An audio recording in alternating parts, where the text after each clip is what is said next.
official app of NASCAR puts race coverage and in-car cameras at your fingertips. Unlock premium content today with a free trial to get access to driver and team radio communications. Search NASCAR in your app store or visit NASCAR.com/mobile. That was the high roller, that Ferris wheel you saw there at the start of that Vegas shot. High roller. There's a Ferris wheel here at Las Vegas Motor Speedway, too. And in this city, gambling is a theme. Well, big gambles have paid off for some drivers this season.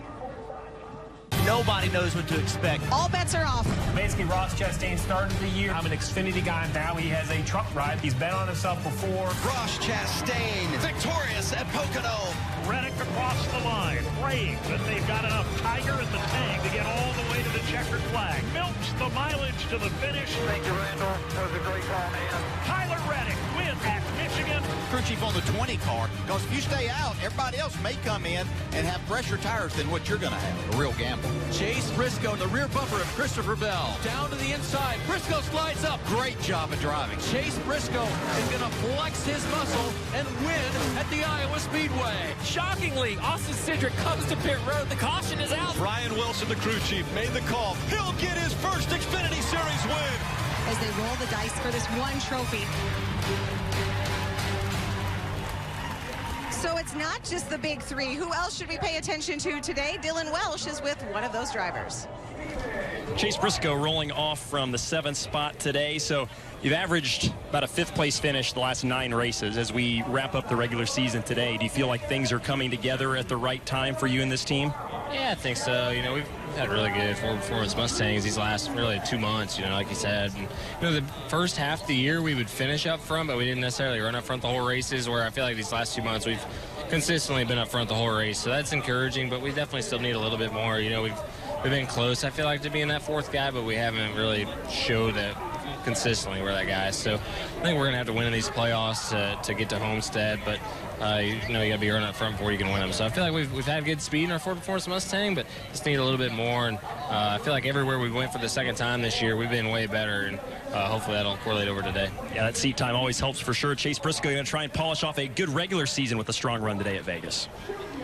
So we saw the tire gamble pay off for Austin Cindric back at Watkins Glen. Austin, not sure it'll require a gamble here today in Las Vegas, but how much risk are you willing to take to really go for it here and close out the regular season with a win? Yeah, I mean, you look at all the races we have left in the season, a mistake, an issue, a problem costs a lot more. So there's a lot of talk about moving up, running up high, especially as rubber gets laid down here. So I think this is a great opportunity for me to maybe learn a bit, run up high. But overall, I think it's a pretty decent day for us in our Moneyline Ford Mustang. I think we have a pretty fast piece. It's just following the racetrack and trying to stay up with the fast guys. You have told me before that you wanted to treat this last regular season race as a playoff race. So what have you and the team done any differently? Absolutely nothing. Try to show up with a great race car, trying to show up as best prepared as possible, and go execute. I think that's a big thing. Just execute every lap, every stage, every point, trying to maximize the day. All right, Austin Cindric will start 5th today, Krista. Okay, so Briscoe, Cindric, what about Justin Allgaier's up there? Landon Castle had a great qualifying effort. Yeah, a lot of people had great qualifying, but I like the piece we just did on gambling. Gambling for a win. Winning to take a chance at a championship. Ross Chastain took himself out of this series and went to the Truck Series for a chance at the championship. This is all about making the playoffs and having a shot at the championship. And if you don't think there's going to be some gambling, maybe not all today, not that they're going to lay it on the line in the first race, but by the time this championship plays out, there'll be a lot of gambling. Yeah, and you just have to make things happen, and I think that's what these guys are looking for today. They know, you know, as we talk about it with the big three and everything, they know that it's going to take something a little bit more to outrun these guys on a regular basis, or just to move themselves through the rounds if they get that. So you're just getting prepared, doing things the way that you need to do them to try to be a factor as these playoffs start next week. And yeah, do not adjust your television. That is Elliott Sadler. We're going to talk about him coming up. But first, did you know there is another number 61 in the field, at least here at Vegas, other than Tommy Joe Martins? No. Did not know that. Yes, he is going to be behind in the car with Jeff Burton. Joyride with Jeff. We're talking about Mark Stone. Who is Mark Stone, you ask? He's a right winger for the Las Vegas Golden Knights. There you see some of that number 61 in action. We've had a lot of fun with different celebrities, different people with Jeff Burton. We'll see how tough a hockey player is going around this mile-and-a-half track. NHL preseason starts this Sunday. Las Vegas plays Arizona. More from Vegas next. Having a lot of fun with our grassroots effort, My Track, My Roots. And, you know, we talked about the fact that Myrtle Beach Speedway still racing even with hurricane damage there in that area. These are all winners from Myrtle Beach last week. Congratulations to all of them. And we want you to continue to get your pictures, your videos from your home track in. 47 states have posted photos. How about that? I don't know if, like, the rides up on top of the Strat count as a My Track, My Roots. Wow. If you are right now on that ride, go ahead and send us a picture with hashtag My Track, My Roots. And you can see all of these races on Fans Choice TV. Okay, so we gave you a little tease of Elliott Sadler. He is in this race today. And for our longtime fans, you know Elliott Sadler. He's been everywhere, done everything, and really a popular driver for the fans. Has been, whether it was the Cup Series or in the Xfinity Series for years where he was the most popular driver. Just a great guy to be around, but calling it quits here this weekend. So this is going to be it. That's what he says, right, Marty? That is what he says. I love it because Elliott Sadler's here giving Chase Briscoe advice for the playoffs. So, final ride, man. It's a bittersweet day because Chris Rice, your lifelong friends, calling the shots for you today. Final race. What are the emotions coming into the race, Elliott? I do have a lot of emotions, especially when they surprised me this week with the paint scheme that goes back to how we first started out with the late model stock cars back in South Boston. And Chris was my spotter and crew chief for that race, and, of course, crew chief here today. But I've had a wonderful 23 years of racing. I've met so many great people and friends on and off the track. I've been very blessed. But we're going to make the most out of today. Today's race will not define me, of my career and who I am and how I run on the track, but we're definitely going to end on the highest note we can and have some fun with it. That is a beautiful Sadler yellow, by the way, on the car. I mean, that was a surprise to you. I didn't know that part. It was a 100% surprise. So I actually begged I'd run that car, paint scheme Homestead, that we thought was my last race, and Nutrient Ag Solutions came on board and okayed it to let me run it, and it means a lot to me and my brother Hermie. All his cars with that color, his go-karts. Man, look at that jean shirt, baby. I was rocking it. I was at Martinsville Speedway, and that color is the color of all my dad's service trucks and fuel trucks and all that. So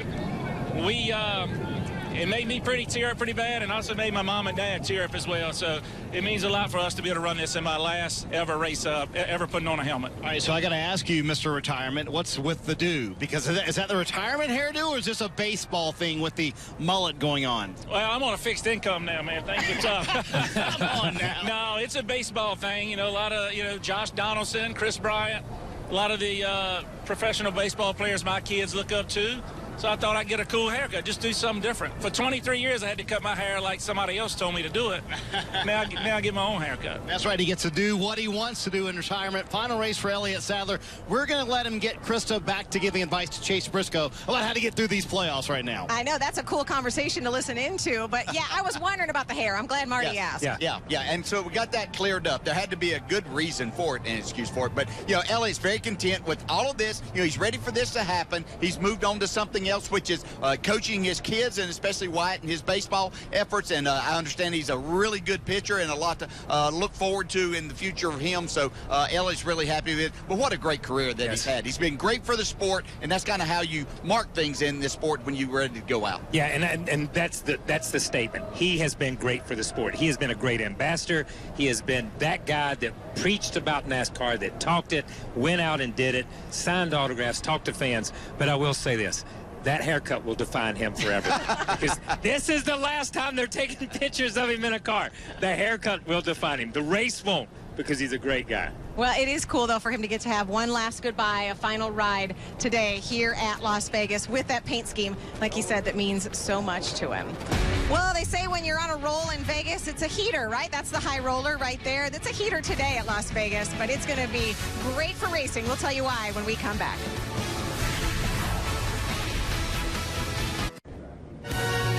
Sunday night football, Carson Wentz and the Eagles face Matt Ryan and the Falcons. Football night coverage begins at 7 p.m. Eastern. And to predict what will happen, try out the new free-to-play Sunday Night 7 on NBC Sports Predictor with $100,000 in cash prizes each week, $2 million total. Download the NBC Sports Predictor app right now. And, of course, NFL is coming to Las Vegas. There you see a shot of the work being done on the stadium for the Raiders. You see it on your drive here to Las Vegas Motor Speedway. So, words we have heard, Kyle, all day, all weekend to define and describe this racing: hot and slick. And slick. And we have seen that in practice practice sessions for all series. Yeah, Jesse Awuji in the truck series last night qualifying, then gets out from under him.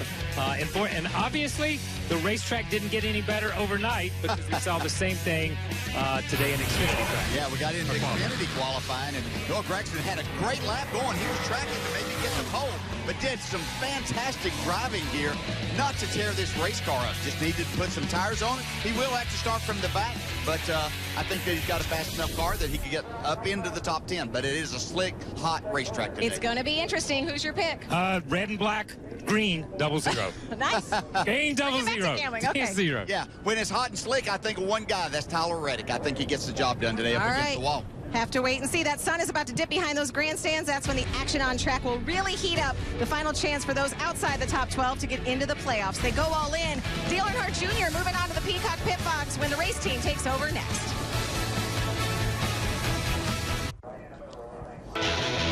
NASCAR Xfinity Series racing from Las Vegas. It's the Rhino Pro Truck Outfitters 300.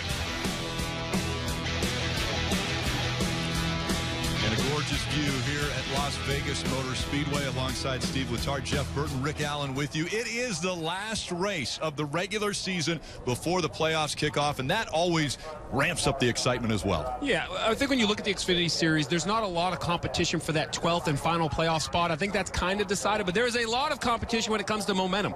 That's the last race before the playoffs is a great way to kind of get started. If you wait until the playoffs start to try to turn up the intensity, it could be too late. I expect the front-running teams to try to turn it up here today. All right, so playoff leaderboard. When you look at the standings right now, we mentioned 12 guys will make it into the playoffs. Right now, Ryan Sieg is right there on the cutoff line. But if you look to the left, and the top three names, Christopher Bell, Cole Custer, Tyler Reddick, Jeff, all season long, they have been known as the big three. Well, they won 64% of the races, so that pretty much tells you where they are. Everybody's chasing them. And by the way, this race today falls right into their wheelhouse. It's slick.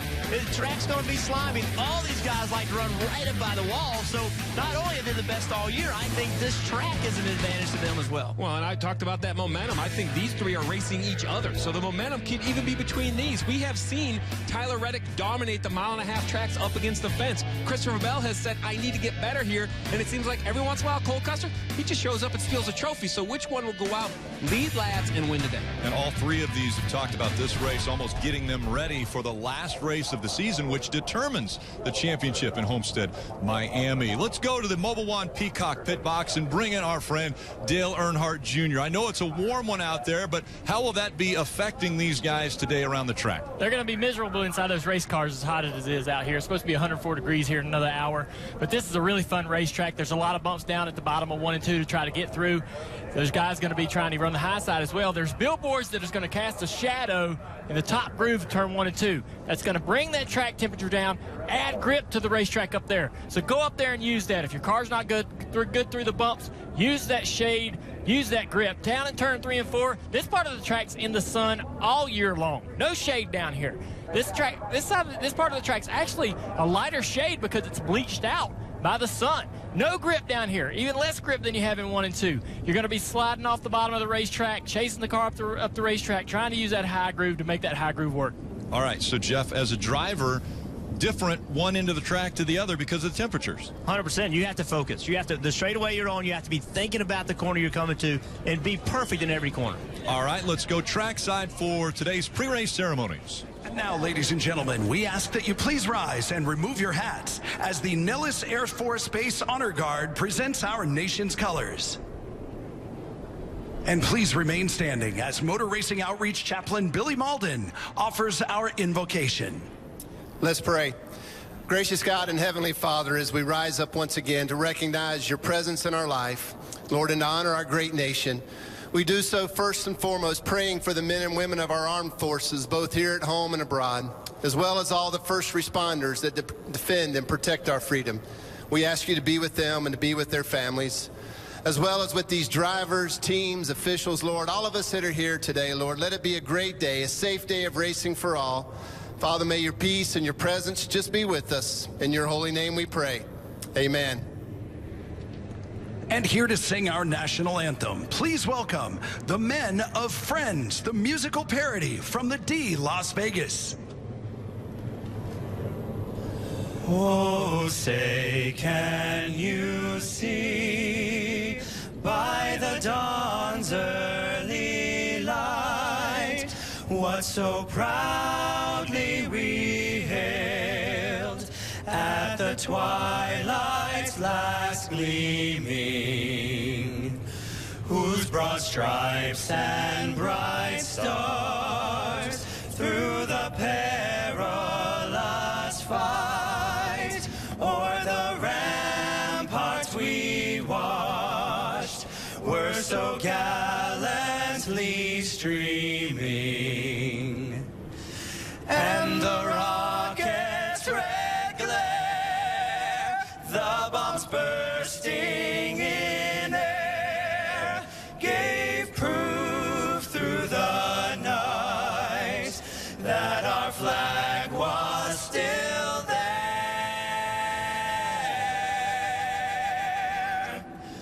Oh, say, does that star-spangled banner yet wave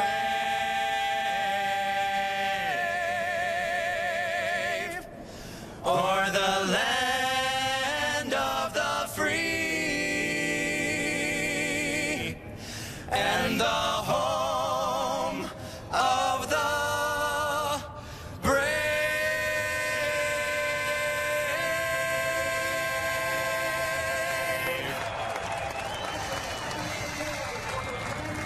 In a city known for gambling, will someone that's not already in the top 12 gamble and get a win here at Las Vegas? It's their last chance.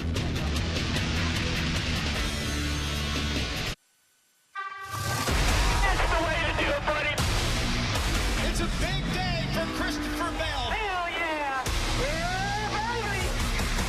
The three guys up front, absolutely no surprise. Breaking even might be considered a good day, but to be the best, you have to be willing to go all in.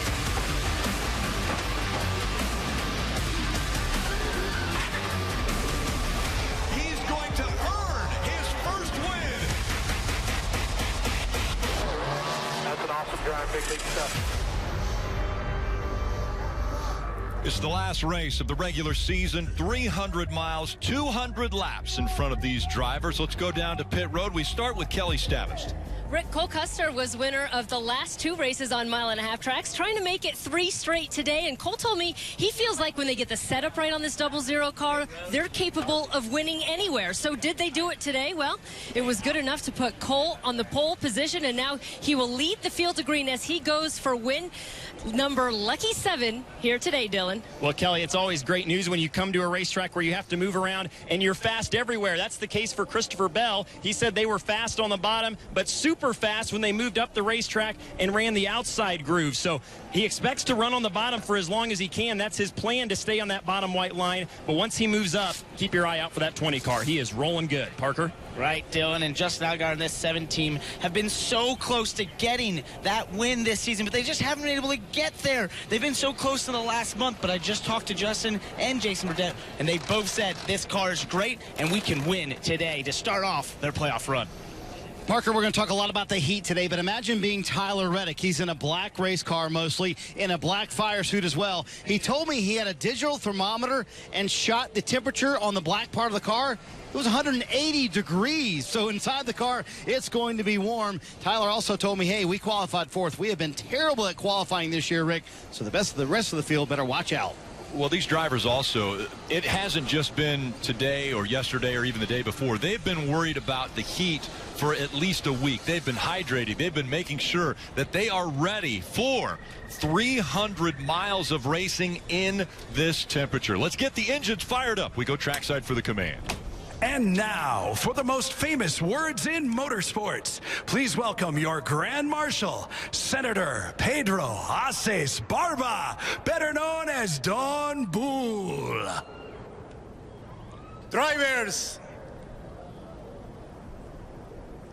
start your engine!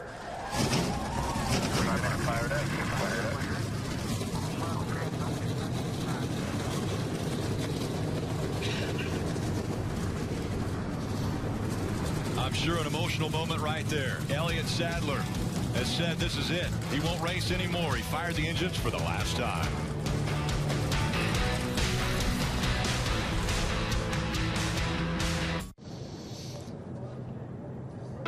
NASCAR on NBCSN is brought to you by Credit One Bank, the official credit card of NASCAR. Perfect for race fans. Ross Chastain has shouldered the pressure.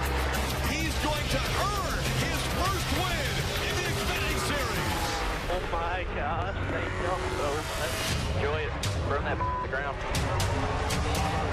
I'm just a watermelon farmer from Florida. I'm not supposed to do that. Wow, thank you. You never know who could win. Obviously, we've talked a lot about the big three and how they've been dominant throughout the year. But when you come here to Las Vegas, you could throw everything at it. The last race of the regular season. The starting grid rolling across the bottom of the screen. Cole Custer wins the pole. He has won the last 2 races on 1.5-mile tracks. So Christopher Bell's got his work cut out for him if he wants to better him. Justin Allgaier and Tyler Reddick making up row number 2. And again, we mentioned the big three. Justin Allgaier was a name that we talked about a lot in 2018, but 2019 he's still winless. So a little bit of a surprise there. Row 4, you see the 98 of Chase Briscoe and the 10 of Elliott Sadler. Let's see if we can talk to Elliott. His final start in the Xfinity Series. We've got him on the radio. Hey, Elliott, Booth Boy is up top. You got it? Yes, sir. I got you. Well, you picked a good one to come racing for your first time back in forever. So it will be well over 100 degrees outside. It'll be really hot in that car. Are you ready? I think so. I'm actually looking forward to it, man. I think we're going to have a good day. You guys have done a good job. I love the paint scheme. Thank you to Nutrient Ag Solutions, everybody, for letting us do this. And, man, I can't wait to get going. So what's the goal today, man? Tell us what you're looking to do. Well, I just want to run the whole race. Run the whole race. Hopefully finish in the top 10, top 5. Go out on a good note, man. I've thoroughly enjoyed my racing career. I've met so many great people through this sport, you know, on and off the racetrack. Very blessed to come from such a small town and make it this far. And I've thoroughly enjoyed my career. No regrets. I've had a lot of fun, but definitely looking forward to closing, you know, this chapter in my life and move on to other things. But I want to thank my mom and dad back home, and of course all my family and friends for all their support, and looking forward to ending it on a good note. Well, you've had a career you can be proud of, and your family can be proud of you too, man. You've represented them well, and I hope you have a great time today, bud. All right, 10-4. You guys don't get frostbite up there. Look at that. He's always thinking of others. That's wonderful for Elliott Sadler. We talked to him actually this morning. He was talking about the hydration and a little bit worried about how hot it was. He said he was going to make sure to keep drinking water throughout the race. We'll ride along with a few different cars today, one of those being Elliott Sadler. You know, Nutrient Cam. He's got this helmet cam. How about that? Come back after a long layoff and agree to do the helmet cam. That's awesome. Oh, I like this shot because we've got a little thermometer in the car. We'll see exactly how toasty it is for Noah Gragson and the Chevrolet onboard camera. He'll be busy early, starting towards the back of the field. Chase Briscoe, Mobile One cam, get a great shot at all the work he's going to be doing today, and then also another helmet cam. I love those two shots because these drivers are going to be busy. They're going to have their hands full with a slick racetrack. I'm thinking that slick racetrack might be just what this guy right here needs, Justin Allgaier, with the Sonic onboard camera. Yeah, Ed mentioned the fact that he has not been able to find victory lane yet, still looking, and potentially it could start right here, the last race of the regular season, and getting ready for the playoffs to get a little bit of momentum. Let's go back trackside to Marty. Well, barring a surprise winner today, Rick, Ryan Sieg in that 39 car should lock himself into the playoffs as the final driver to make the Xfinity Series playoffs in 2019 at the end of this day. But he didn't do himself any favors in qualifying today. Had a terrific lap going, had a bobble in turn 2. He will start 19th today. I talked to his crew chief, Shane Wilson, a moment ago. He said, hey, nothing silly early in the race. Just keep it clean. We'll be fine, and we'll make the playoffs, Dylan. And Marty, the driver behind him in points is the 08 car right there. That's Gray Galding. they have realized that to even be in contention at this point in the season, that's more than they expected when we started the season back in February at Daytona. They've got a 5-man crew in their race shop. They've realized who they're racing with and who they're beating, quite frankly, in some instances. So nothing to hang their head about today. They're proud of their effort. Going to go out and give it all they have today at Las Vegas. Parker? Right, Dylan. And Noah Gregson's a Las Vegas native, so this morning when he went out to qualify, he wanted to put that car on the pole. He sent it off into turn 3 and 4. He lost control, spun out, damaged the rear. The team changed the rear deck lid there, the back of the car. He'll be starting the back, but he said he's still excited and thinks he has a car that maybe contend for victory, Kelly. Driving the 18 car today is Riley Herbst. He's been coming to Las Vegas Motor Speedway for years, but primarily as a fan. This is his first start here at the Speedway in an Xfinity Series car, but racing in front of a hometown crowd. Lots of friends and families here in attendance.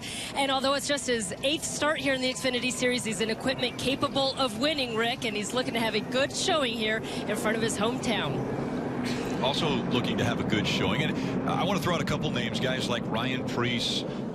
We have seen Matt DiBenedetto, another driver who has more or less gambled on themselves. Well, Landon Castle is driving the 89, and he went out, and when he qualified, it was unbelievable. I think even Dale Jr.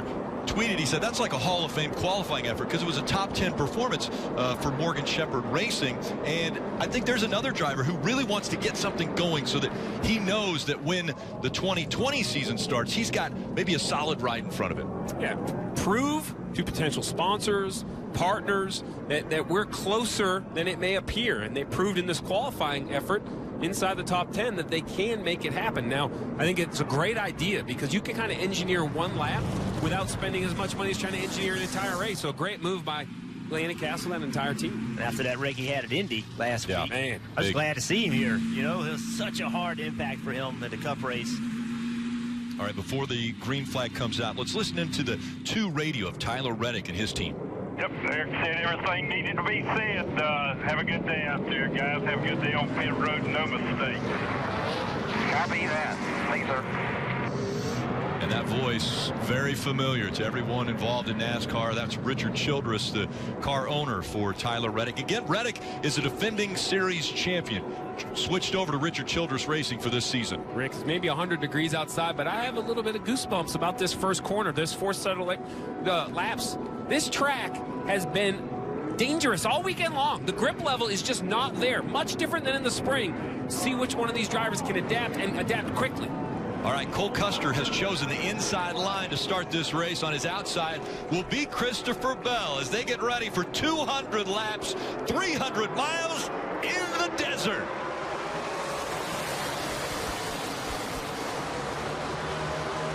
I'm not so sure about this pick for the bottom lane for Cole Custer. We're going to find out right now. Christopher Bell can make this second lane work. Giving him a little more room than I anticipated. I expected him to be right for the door, but I think he has a great run down the backstretch, and this help from the 7, that bright red car, Justin Allgaier. Now he goes back to the bottom, but Tyler Reddick underneath him. Still side by side for the lead. Christopher Bell edging out, looking as though he's going to take the lead when they come to the stripe, and Bell's going to lead lap 1. Allgaier got behind Bell, gave him some push down that back straightaway, gave him some momentum. And bottom lane. With this slick racetrack, I think from now on you're going to see the leader pick the top as we see a big move on the outside by Reddick. Is anybody surprised to see Reddick on the outside this early? Dusting the top off, literally. You saw the dust come up from behind the race car. Still a little dirty. We haven't seen cars up that high, but Justin Allgaier in that bright red 7 puts a nice set of corners together on the bottom. It will drag that black number 19 to the green tail there. A Joe Gibbs entry running well for Brandon Jones. Steve, remember what Tyler Reddick told me before the race. The one thing they cannot have today, an early accident. They're virtually guaranteed to be the regular season champion, but the one thing that could take it away, going out early. Tyler told me, I'm going to be a little conservative. That is Tyler Reddick being conservative. I don't think he knows the definition of the word, Jeff. No, he does not. His attack mode, his conservative is still most people's attack mode. That's just how he is. Here you go, Brandon. You can see him up on the outside. Just going after it. He's going to lead right on that wall. It's just who he is. That's how he drives. And that's why, one of the reasons why he had so much success at Homestead Miami, because you run right up against the wall, ended up winning the championship in 2018. And everybody I talked to in the garage mentioned that race in Miami. They mentioned that this mile-and-a-half track with the heat, with the ability to move up the racetrack, is a great practice. It's not the exact same, but it'll be the right mindset. The driver has to move up. The spotter can kind of judge the runs, get an idea. It's almost a little practice, or it's just a little, run a show before the championship finale. Look at the run the 7 has here of Allgaier. He's closed the gap now, or had closed the gap on Christopher Bell, putting a little pressure on Bell for the lead. Could Justin Allgaier be the Joey Logano of this year in the Xfinity Series? Last year, it was the big 3 in Cup, the big 3, the big 3, the big 3 in me. Joey Logano said going to Miami. Well, the me in that statement, he became the Cup Series champion. Justin Allgaier not having the year he hoped. Could he win here, the final regular season race, and carry that momentum deep into the playoffs? I think he definitely can win. He's been the guy. Last week in Indy, he dominated, didn't win the race, but yes, I think Justin Allgaier, they're operating at the best they have all year long. And it is time. Now you've got to do it. The playoffs are about to start. Oh, I like this right here. Up a lane, gets a little clean air. And see, watch out the momentum, Rick. It's going to carry down the straightaway. Inches closer to that rear bumper of the leader of Bell. We've seen this the last few laps out of Justin Allgaier. He's been able to get that big run off of 4, close the gap on Bell. And then when they go through 1 and 2, it seems as though Bell's been able to pull away. Not this time, though. You see on the right side, 3 wide, farther back in the pack. That's the 1 of Annette in that Pilot Flying J white and red car. The 98 on the outside. Briscoe, 19 of Jones, and the 23 of John Hunter Nemechek. Look at the 23 wrap the white line. 3 wide for Annette. Yeah, how about John Hunter Nemechek making the pass? Now he's down on the apron. He's going to complete that pass. Now he gets up in front of Chase Briscoe. There's racing everywhere. We've got a battle for the lead. It's a battle for 6.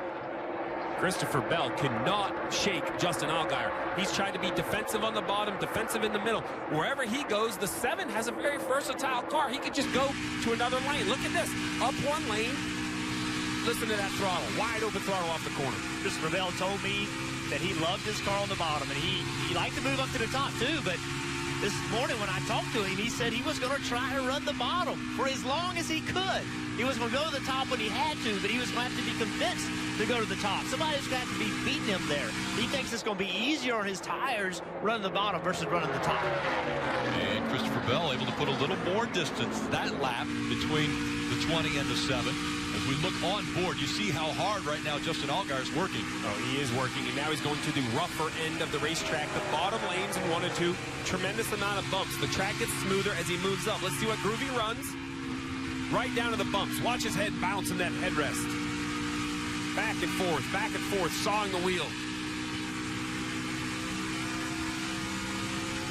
Earlier, Steve, you guys were talking about the momentum that seems to be building with this 7 team of Justin Allgaier. He called the start of the season, quote, dismal, but this team has really been working hard. They've improved quite a bit, particularly on the ovals. We saw what he did last week at Indy. Now they know they need to keep this momentum alive. No better place to do it than here at Vegas, where Justin Allgaier has his best average finish of all tracks. Averages an 8.9 finish here, and he said in the spring race, the way that the track changed throughout the race actually played into their hands, so they were optimistic for this afternoon.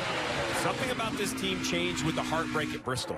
10 laps or less from winning that race to have a flat tire. It was aggressive pit call right before the flat tire, the fastest lap of the race on old tires, an absolute heartbreak when that tire went flat. But it was kind of like, you know, anything in the world can happen, and it has, and it galvanized this team. At this point, they're like, you know what? If we can get through that disappointment, we can do anything.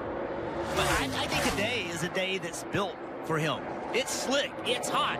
It's about rhythm. It's about momentum. It's about hitting your marks. All of those things, I think, is what Justin Allgaier is so good at. And guys, the guy in front of him, Christopher Bell, this is an amazing stat, but he's been out front for 12 laps. That's the most laps he's ever run here in the Xfinity Series in 3 starts. So even though Christopher Bell has always been good, he seems as though he has run into trouble when he gets to this racetrack. Doesn't seem to be the issue today. He's at 19, and Brandon Jones just passed Chase Briscoe for 7th. Brandon Jones was racing for 3rd. And we talked about the track gets slick. Watch Brandon Jones, what he does right here. He drives in the corner. He's trying to get to the bottom. He loses the bottom right there. Tries to carry a little bit too much speed in these slick conditions. And when he did it, look what happens. They line up on him. And he lost 4 spots because of just losing that momentum by not being perfect on his marks. And the hotter it is, the slicker it is, the more perfect as a driver you have got to be. Out front with a 0.6 of a second lead is Christopher Bell in that 20 over Justin Allgaier, Cole Custer, Austin Cindric, and Tyler Reddick all up in the top 5.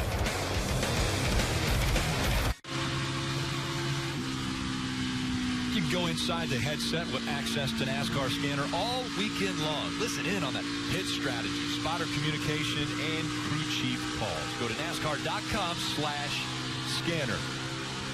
Guy who rarely talks on the radio is Parker Kligerman.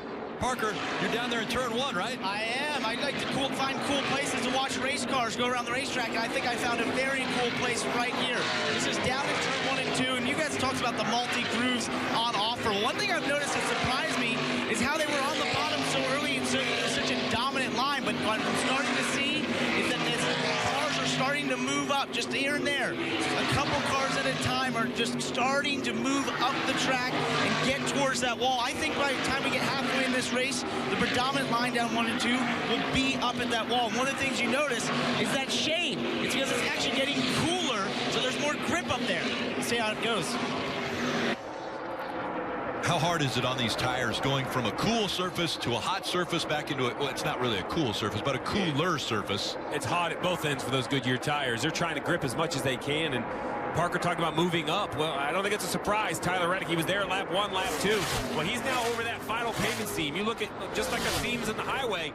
That's how you have to pave these racetracks, and he has all 4 tires above that final seam, even on entry, Jeff. That's what I'm impressed most with this 2 car, is how high he enters the corner. Look at that right there. Enters right up against the wall. Yeah, I like that high entry. When you're going to run the top, you need to run the top. You know, when you drive in low and then go to the top, the car does not typically like that. It's hard to enter high, though, because if you mess it up, you're going to hit the wall. You know, Gregson had to start shotgun on the field because of a 36th place starting position. And Dillon, he's made his way all the way up to 13th already. He is. He's been on the move here pretty steadily throughout the opening 22 laps of this race, and I asked crew chief Dave Ellens just before they got in the car if he gave Noah any special advice or specific advice to move forward. He said, nope, he's pretty excited about this race car. We're going to let him just do his thing, and so far that's paid off. They felt like they were the best they've been in practice on intermediate tracks all year, and the difference that has been made the last couple weeks has been communication between Noah and Dave Ellens. He said, you know, they felt like that a lot of times this year they'll get Noah happy with the car, but the speed isn't there. Not the case this weekend. They've been fast all weekend. That seat time every weekend has kind of broken down that communication barrier as well, and the results have shown it here lately, Marty. Dylan, you saw the shade that Parker was talking about down in turns 1 and 2. Well, this racetrack is very weather sensitive. That changes things in 1 and 2. Christopher Bell with a big 3-second lead saying, hey, it's easy to run the bottom of 1 and 2. And Jeff, you mentioned a moment ago, he wants to run the bottom to save his tires, but in 3 and 4, he's having to overslow the entry to run the bottom. Explain what that means when you're overslowing the entry to kind of keep it on the bottom, Jeff. Well, so we've been talking about the shade. Look, there it is. And with that shade, the track tip comes way down. And with track tip coming down comes more grip. So you can drive into turn 1 harder because there's more grip. But over here, as he enters turns 3, discipline is the key. Lift off the gas early, get the car slowed down, make sure you get the left sides on that white line because there's more grip right there than it is 3 inches above where he was. And that is what he means. He'd like to be able to drive the car in deeper and still get to that white line at the same place, but he feels like he's having to slow down a little more than he wants to put the car in the right position. Jeff, as we are in recovery from the 9 of Noah Gragson after spinning and qualifying, starting in the back, kind of struck me as you can see a save right there. Do you think it's more difficult to run hometown race? He's a Las Vegas native. We heard earlier, friends and family being here. He's only 21 years old. I always found as a crew chief when we raced at Charlotte and I knew the friends and family, I felt almost more pressure. I'm not sure if the home race was better for me. What's your opinion of, as a race car driver, only being 21? A little more of a distraction. I agree with you. I think it's a little more, but at the same time, he gets to come home and see his family and spend some time that, you know, he lives in the Charlotte area. They live out here. He gets to come home and see his parents and some family. I think there's positives and negatives. It's just everybody around you has to help you stay focused on this, right? After this, and maybe 2 days before this, spend time with family. But once the weekend starts, it just needs to be all about racing. Noah said that he came out here on Wednesday so that he could see his family a little bit sooner. And there you see him at the Bull Ring. That's right. And the Legend car. We've seen many great drivers, and I would say that probably two of the best would be the Busch brothers that have come from that Bull Ring right there and have made incredible careers in this sport. So I'm a little interested. We've heard Marty say it a couple times that Christopher Bell felt that he could save tires running the bottom. That's counterintuitive to me. My opinion is it's harder on the tires to run the bottom. I'm not questioning this young man. He's a heck of a race car driver. He feels the load on the car. But as a crew chief, I would think it'd be easier to run the top as far as the tire wear goes. One guy and the best guy running the top, then two of Tyler Reddick. He moved to the top. It took him, I think, a few laps to kind of get set in. But now that we see 28 laps on the tires, it's a huge advantage. He is the fastest car on the racetrack every lap. And as he does it, look at the 22 of Cindric behind him.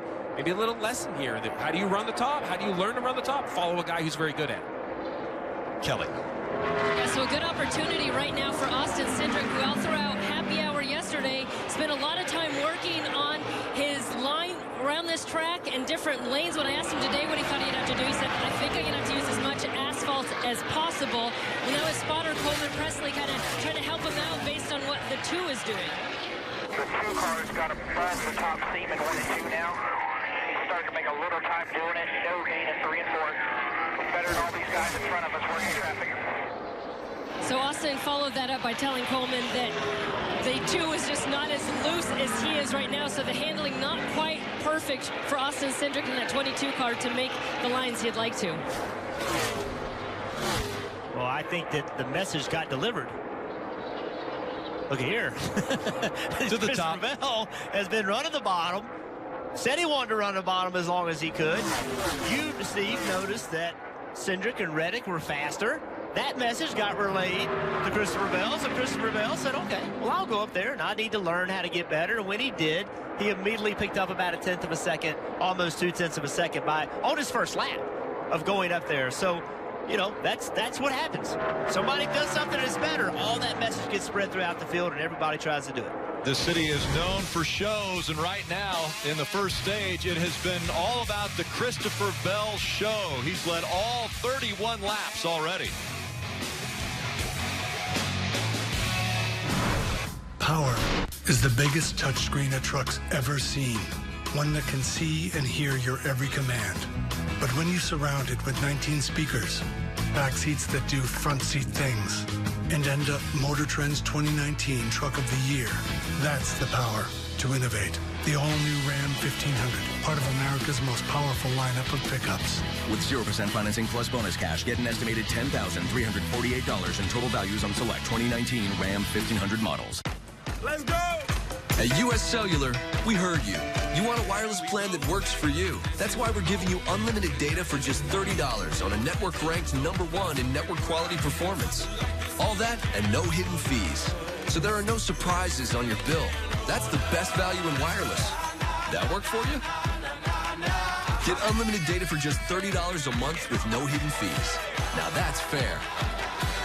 US Cellular. Choose fair. Boo! I'm sorry for what I did to your face. All good. Have a break.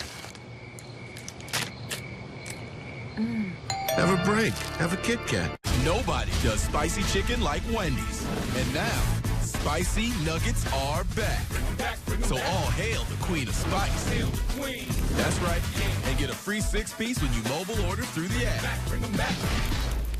I'm going to open up 2 beers. Okay. You tell me which sounds more refreshing. Gotcha. This one? Or this one? Bush. Definitely the one that went bush. What beer is that? Are you being serious? Yes. It's Bush.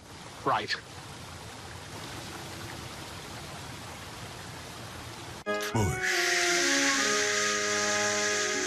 It's time to start the playoffs here. Go get them. You got to make sure that you've got full strength. 16 drivers with a chance at the championship. They make contact. You've become more aggressive, lots of beating and banging. A drag race, they're sideways. And there's trouble off third part. to perform, or poof, it's over. We're going to have a side-by-side race to the checkered flag. Better bring it.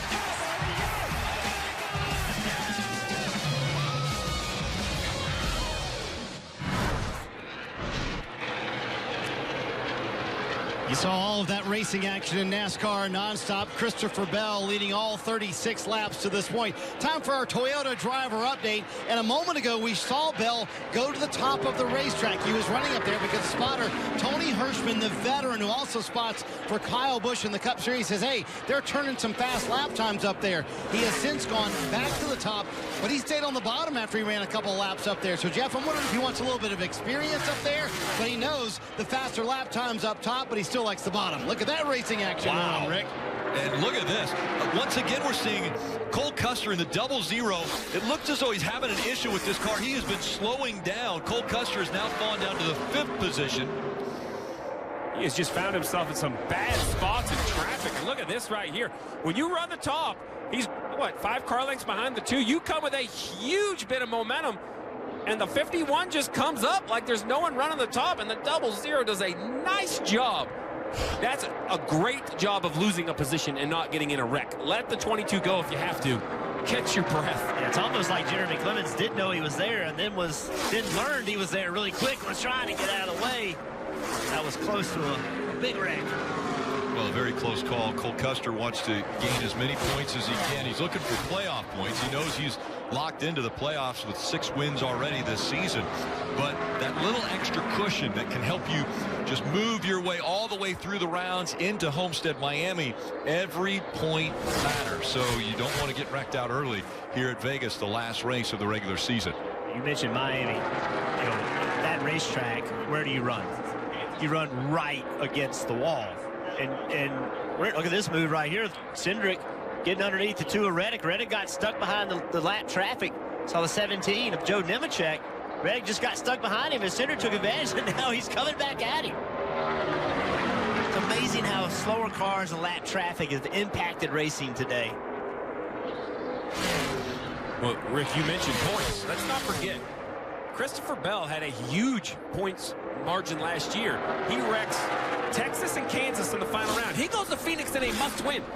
The 3 of us were like, oh, he's through, he's through, he's through. And next thing we know, 2 weeks in a row, we were speechless. He didn't come off turn 2 without being on the record. So even when in the stage is 1 more point, you don't know when you're going to lead on that 1 more point. And these 2 have settled it, at least for now. Tyler Reddick back in front of Austin Cindric. Reddick running in the 3rd position. Kelly. All right, Rick, so just ahead of those 2 is Justin Allgaier still running in the 2nd position. It looks like he'd like to move up higher, but he's got a race car just a little bit too tight. Have a listen. You can see it, Eddie, when I got to get off the bottom. I'm screwed here. Yeah, I see it. They're all running the fence on both corners now. I just can't. I'm too tight late exit. I know, I can see it. So you heard him say just too tight there late exit. He says the car's not undrivable, but again, just a little bit too tight here over the long run. And one of the struggles is that the cars really weren't able to get up there in practice. You don't run long enough on tires. You go up there and you just go slower, so it's hard to set your car up. So this is where I think Justin Allgaier and Jason Burdett, this is one of their strengths last year, is they improved their car throughout the race. We'll see if they can keep up with this 7 car, keep up with this track, and try to make it a little better. Because right now, it seems like he's okay. He just needs a little more to try to outrun Bell. Yeah, the last few laps, he's been the 1st or 2nd fastest car on the track. Now, Christopher Bell, when he hits it, he's definitely the fastest, but Allgaier is complaining about his car, but they're not far off. They just need a little bit. Yeah, actually, Justin Allgaier, the last 3 laps now, he's been top 2 as far as lap speed overall those last 3 laps. So he's not turning bad laps, but obviously when you've got a car out in front of you like Christopher Bell, who now has a 5-second lead over Justin Allgaier, who's running in 2nd, you got to almost be scratching your head and say, okay, how can I catch this guy? He is running away from us. We've got to figure something out as we have 1 lap to go in this first stage. And Tyler Reddick running that top line, turning in some good lap times, but they've talked to him about discipline running that top line. Jeff, it takes a while for it to come in, but there is speed up there. Reddick's been top 5 lap times the entire time, but it took a while for that to come in for the 2 car. Spent some time with Danny Lawrence, who's kind of the general manager of the Xfinity program in RCR. that huge wreck last week at Indianapolis. He said really put this two-team behind a little bit. It was a brand new race car. They were hoping to get a few more races on it, so didn't go good. And on the left hand, there you have it, Rick. Christopher Bell. Not sure there was any question that was going to happen, and he dominates stage one. 14th stage win, and of course we mentioned playoff points. That's another playoff point for him. His 44th playoff point to be exact, but 14 stage wins already for Christopher Bell in his 6 wins, race wins of the 2019 season. So Christopher Bell puts on a dominant performance. And remember, it was Cole Custer who had won the pole, chose the inside line. Christopher Bell was able to get the lead, led lap 1 all the way through lap 45, and he takes stage 1 here at Las Vegas Motor Speedway.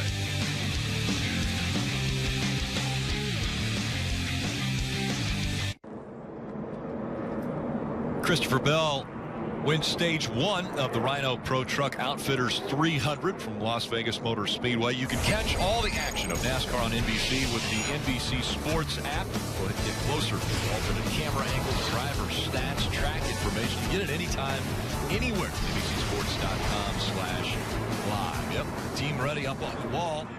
And now it's in the team's hands to keep the 20 of Christopher Bell out front. Justin Allgaier again running second. Reddick, Cindric, Custer all in the top 5, and Elliott Sadler is going to get the free pass. Marty. Tyler Reddick has the very first pit stall on pit road. Said his car is loose on entry and doesn't have the lateral grip he would like there, and he can't lean on it like he would like. Randall Burnett said we're going to get aggressive with changes here. We're also going to pull some tape because the water temperature right now, 260 degrees. Christopher Bell just a few pit stalls in front of him said I have more moments of tight than loose, but pretty happy with that race car, Kelly. Justin Allgaier in that red number 7 said that he fired off way too good. He said he had too much grip, but then we heard him say it got tight, especially 2/3 out. It had good turn through the middle of the corner. More Goodyear tires, Sunoco fuel for Allgaier. And a tire coming out on pit road. That will be an issue. It's a white wheel I saw. Yeah, it's trouble, I believe, for Cindric. He's the one car with white wheels. So Bell holds serve. He's able to stay up front, stay in front of Allgaier. There it is right there. It's going to bounce off the wall. Nope, it's not that one. It's the other one. Wasn't able to hold on to it.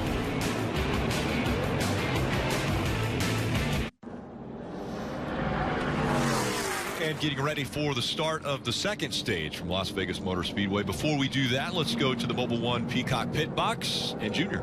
Yeah, it's been a pretty good race so far. Christopher Bell's dominating it. When he was actually moving away from the field, he did all that work on the bottom. Tyler Reddick, one of the guys who loves the high side, was hoping to be able to exceed the speed the 20 car was running by moving to the top, but when he did, he only matched Christopher Bell's times. When Christopher Bell did go to the high side way late in the run, lap 30, he was nearly 4/10 faster than the field. The rest of these guys got a lot of work to do to get better. The only other car I saw was some pretty good speed. Austin Cindric running the high side behind Reddick. He was learning a lot up there, making some great lap times. But that tire penalty is going to really set him back, cost him some critical track position. Now we come up to a restart. It's going to be important. Is who pushes who? That second row. Can those guys help whoever's in front of them try to take over this race? Thanks, Junior. Yeah, everybody avoiding that tire on pit road as they were coming off. Rick, Jeff mentioned he was interested by the lane choice at the start of this race by Cole Custer. And now the 20 of Christopher Bell has chosen the outside. We had an inside start by the 00. It didn't seem to work in his favor. So I don't think I'm surprised that 20 has taken the top. Christopher Bell now in the 20. Race leader, and Justin Allgaier in the 7. That red 7 on the inside will make up row number 1. Custer and Reddick making up row 2. And green flag back out. A huge jump out of the restart box by the 20. Really got the power down to those rear tires and really just drove off the nose of the 2. Easily clears the 7, pulls to the bottom to protect. Yeah, 3 wide right now. Reddick on the outside of 3 wide. Yeah, he was struggling up there. So the 19, Brandon Jones took advantage of Reddick struggling, and he drove to 4th. Look at this, the 7 of Justin Allgaier. What a run he has. He goes by on the outside. Can he complete the pass? Christopher Bell needs to side draft him really hard right now. You saw him Get that big side draft. Now trying to turn away from him. Get to the bottom of the racetrack. Trying to accelerate, but Allgaier back in the throttle too quick. Lost the groove. Oh, and he's going to lose a bunch of spots down the backstretch with momentum lost. The 00 is going to go by. The 19's going to attack. Look at this. As Justin Allgaier lost momentum, Cole Custer was able to get by. Brandon Jones couldn't complete the pass, but here comes that momentum again. The 7 of Allgaier. Back on the attack. 7 car is spectacular on new tires. I like the aggression. I really wanted, you know, Bell made that first stage look easy, but he never really lost control. 6 tighter than the last run, taking off. Tighter taking off, which that shade in turns 1 and 2 is there now. The track is cooling. Even though ambient might stay the same, as the angle of the sun changes, the asphalt will cool versus where it was at the beginning of the race. It's a really tight battle. You see right here that Noah Gragson has caught these guys when he drove underneath the 23. Or Briscoe drove underneath 23. John Hunter gave him no room in turn 3. And once again, not much room in turn 1. They almost wrecked. Look at Tyler Reddick. You mentioned the struggle in the restart all the way back to the 8th position. And now Gregson losing a little bit of ground on Chase Briscoe as we ride along with Gregson, and you see Tyler Reddick also trying to make the pass on Gregson. Again, with the spin in qualifying, having to start at the back. Very impressive to get up into the top 10, but now kind of plateauing here at 7. And that pass by the 2 car was textbook. Very patient on the white line. He just held the white line a little longer, which got him to the inside of the 9 car, then completes the pass. It almost takes 2 sets of corners, Jeff, a full lap to really finish the pass. And you said the word patience. Like, you think it's just full-on aggression, but in many cases, that white line, that's your target. If you don't hit that white line, you lose grip. So if you try to hurry the car, you try to go to the throttle too soon, you lose that white line. And all the ground you made is now gone. And when you say miss it, you're talking at 191 miles an hour, missing it by 6 inches. That's right. And Noah, of course, has charged from the back, now up to 8th and challenging those 2 cars in front of him for the 7th spot. Listen to what the conversation was between he and crew chief Dave Ellens there before they came down to pit at the end of stage 1 about the handling on this 9 car. I just can't roll any speed up there for whatever reason. It's just real skaty 4-wheel slide up top. So shaving off distance is better than getting momentum. And it's encouraging that despite not having a perfect handling race car, that Noah's been able to drive forward as much as he can. Dave Ellens said that they're going to start the balance tighter here in stage 2 to try and combat that issue, and so far Noah's maintained inside the top 10. And Dave Ellens, the crew chief on the 9, his history with young drivers, impressive. Remember, he won the championship with both William Byron and Tyler Reddick. So we talk a lot about crew chiefs in the garage here. Sometimes I think Dave Ellens gets overlooked, which is hard to imagine with that resume, but he finds a way to get the most out of these young drivers. And Noah mentioned recently that Dave's held him to account. That Dave has said, look, I need you to do better in some areas. And Noah's taken that and said, all right, what can I do better? And learning how to interact. You see this battle right here. 2 young guys going at it. Noah has that personality. He reminds me a little like Clint Boyer, right? Can be taken the wrong way. He's very lighthearted. He's always joking around. And I think that's fine to take the pressure off. But I think Dave is saying, hey, we can't let that spill over to the rest of the team. That might be your personality, but we need to keep the team focused. And I actually need you. The perception has to be that you're a little more focused than maybe what we see currently. And that's talk about Noah Gragson, Vegas native, right now running in the 8th position. Just in front of him, there's a little bit heated there between John Hunter Nemechek and Tyler Reddick. Now that's been separated about 3 car lengths here as Tyler Reddick running right along the bottom, and John Hunter Nemechek has moved up just a bit. Only 8 laps on this tire run. I expect Reddick to stay on the bottom 8, 10, 12, maybe even 15 laps. And then I don't think it's a progression to the top. I think one time he's just going to drive right into the top of the racetrack, and that's where he's going to commit. I think he's feeling it out here on lap 9, but you see he's almost losing ground to the 8. That tells me the tires aren't quite old enough yet. Christopher Bell still out front, but there's someone new in second. The 00 of Cole Custer has been able to get by Allgaier, and so now it's Cole Custer who's trying to chase down Christopher Bell. The gap just under, or actually right now just over 1 second between Bell and Custer. What a dominant performance we're seeing out of that 20.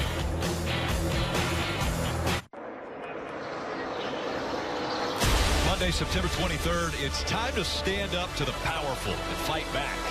Jimmy Smits and introducing Caitlin McGee in Bluff City Law. That's Monday, September 23rd on NBC. And still under green flag conditions. But take a look at this.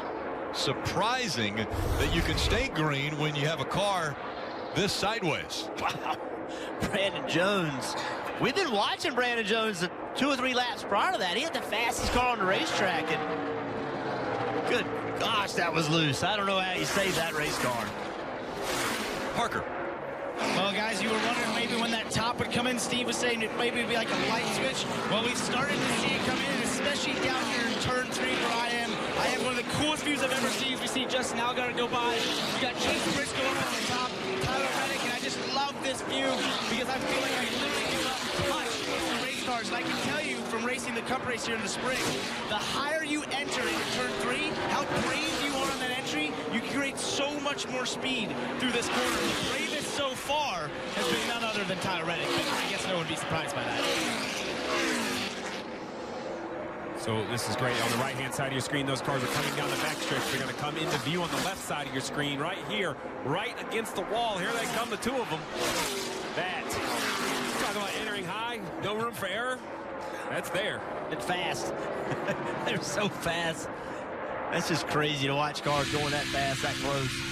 Yeah, just to be clear, I wouldn't. Parker, you're a braver man than I. We're glad that he's out there, braving the elements. And Briscoe, you've seen him run right up against the wall. And now Reddick is doing the same. That's about a foot separating the car and the wall right there.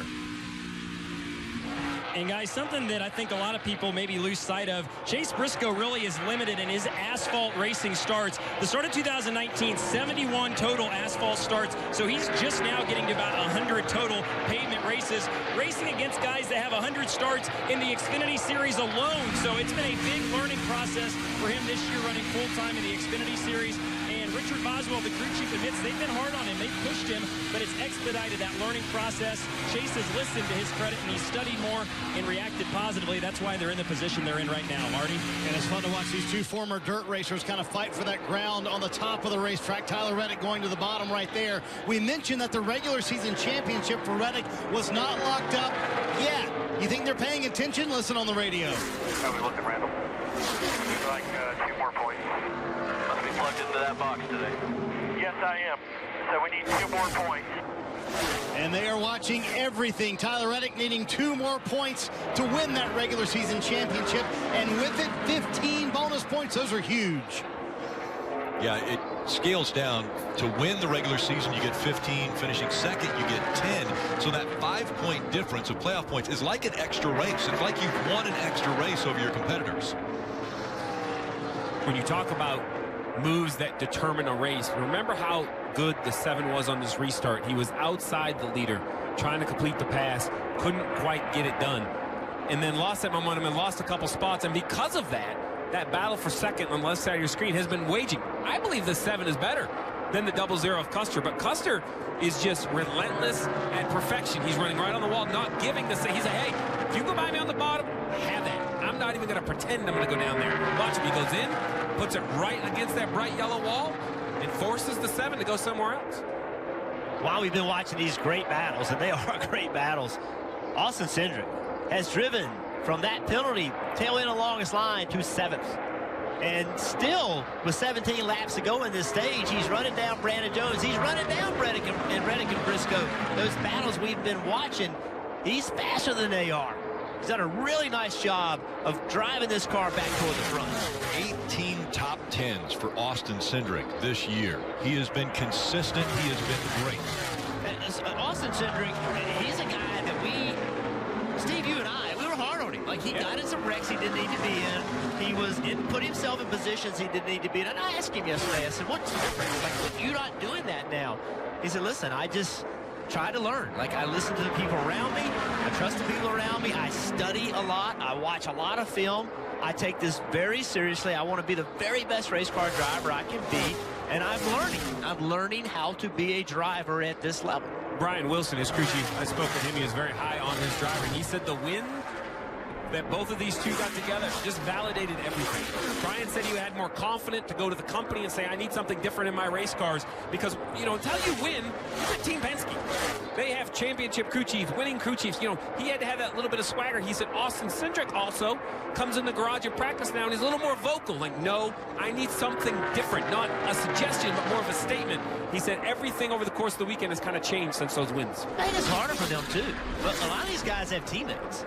And unless the Penske Cup drivers come and run that one-off race that they run every now and then, he's here by himself. And I think that's a disadvantage to he and his crew chiefs. Especially over here with the limited tires in practice. You just get so much less information. Gap closed here between second. Cole Custer in the 00 has it right now, but the 7 is relentless.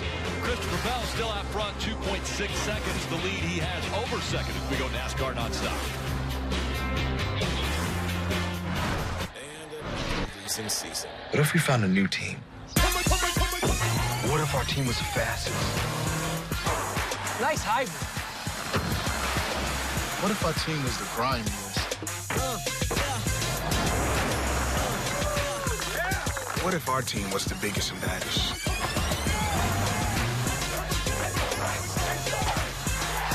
I can get used to this. The built for speed RAV4 hybrid.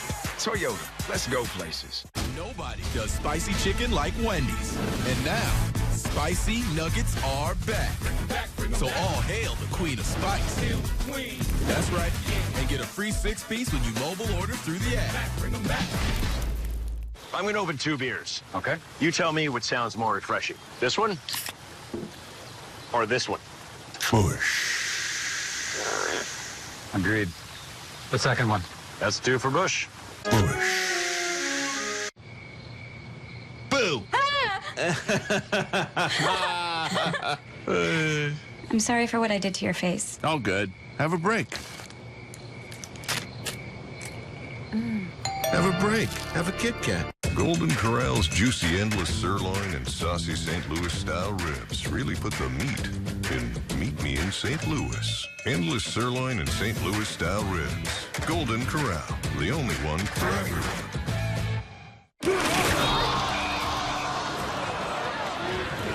Cats down by 58. What a crazy ride. That is how you dominate a race, guys. And they win the biggest one of them all. The Xfinity Series champion.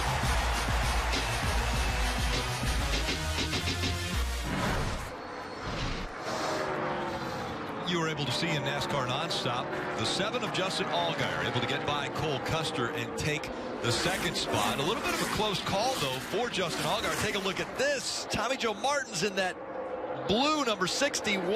Wow. That's close. That's really dangerous. Right along. You see how much faster the 7 is, and as he drives to the corner, he's in the gas.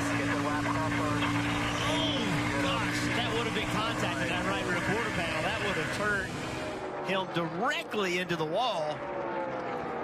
It's way closer than Justin wanted. And stage 1 was won by Christopher Bell by approximately 5 seconds. And right now, the gap between 1 and 2 is 4.3 seconds.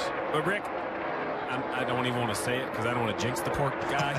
But let's go back to Christopher Bell. But he's going to. Yeah. I'm going to say it. Christopher Bell led 234 out of 250 laps. He finished 2nd. In the end, Briscoe outran him, led the last 7 laps of that race. So while the 20 is absolutely dominating this race, I unfortunately know firsthand how many ways a race can get away from you. Jeff, I know you as well. The 20's having a great drive, but I'm telling you, if the 7 would have cleared him when he was outside him on that last restart, it could be a totally different ballgame. You talked about the 20 and the potential pitfalls, even on a dominating fashion, to lose a race. Something I just learned is that right now, at this portion of the year, Christopher Bell, for the whole series, the history of the series, only 2 people led more laps in the season. Kyle Busch and a legendary Sam Martin. Those are the only 2 that have led more laps. And he still has room to grow. And some more races to go. So Christopher Bell having a great year. And do not forget crew chief Jason Ratcliffe. Yes. His record in the Xfinity Series is crazy. so many wins. This pairing is great together. And we go all the way back to 5th place and the 2 of Tyler Reddick, Marty. And Rick, because of the cars that have pulled off here with 4 to go in stage 2, Tyler Reddick is now officially the regular season champion for the NASCAR Xfinity Series in 2019 and gets those 15 extra bonus points. So congratulations to that race team. And then when they told him, he promptly went out and brushed the wall like you would expect Tyler Reddick to do with the right rear damage. Not too bad, but Reddick pretty quick up top, Kelly. Couple spots back is Austin Cindric, and the team continues to feed him information where his competitors are running. Just for your reference there, when they run on top, that's the exact same entry. They're about a tire with higher to 1/3 and about a full car higher center exit. Keep doing what you're doing. It's working for us. And Austin said that the last adjustments they made did help his ability to run the top. He just wants to fire off a little bit better in that 22. Well, he'll fire off a whole lot better, just not starting all the way at the back of the longest line, being up there with the elite cars. Yeah, he had a moment right there. Yes, he's had a few moments. Running right up against the wall, which, you know, that's the one thing about Austin Cindric. He has talked about maybe he got into a little bit, maybe too much aggression. Maybe he was involved in some accidents. I have heard almost to a man, the owners that ask about drivers and they say, what do you want in them? I want to be able to reel them in. I don't want to have to push a driver. You don't have to push Austin Cindric. Well, clearly. I mean, we talked about entering high, entering the corner high. It's going to make the whole corner better. That's exactly what he did, but you saw all that dust flying up the track. Wow, this is crazy right here as he's trying to get through that traffic, but the track wasn't clean up there. You saw all that dust flying, and he almost spun that thing into the wall. It's Brandon Brown in the 86 that pushed that 20 down. It's actually his birthday today, 25th birthday, so a little bit of a close call there for race leader Christopher Bell, and he's coming up on the 10 once again. That's Elliott Sadler, and he's looks like he's going to put him potentially a lap down. Maybe he won't, as they're coming up on the end of this stage. He won't, so Elliott Sadler stays on the lead lap, and Christopher Bell wins stage 2.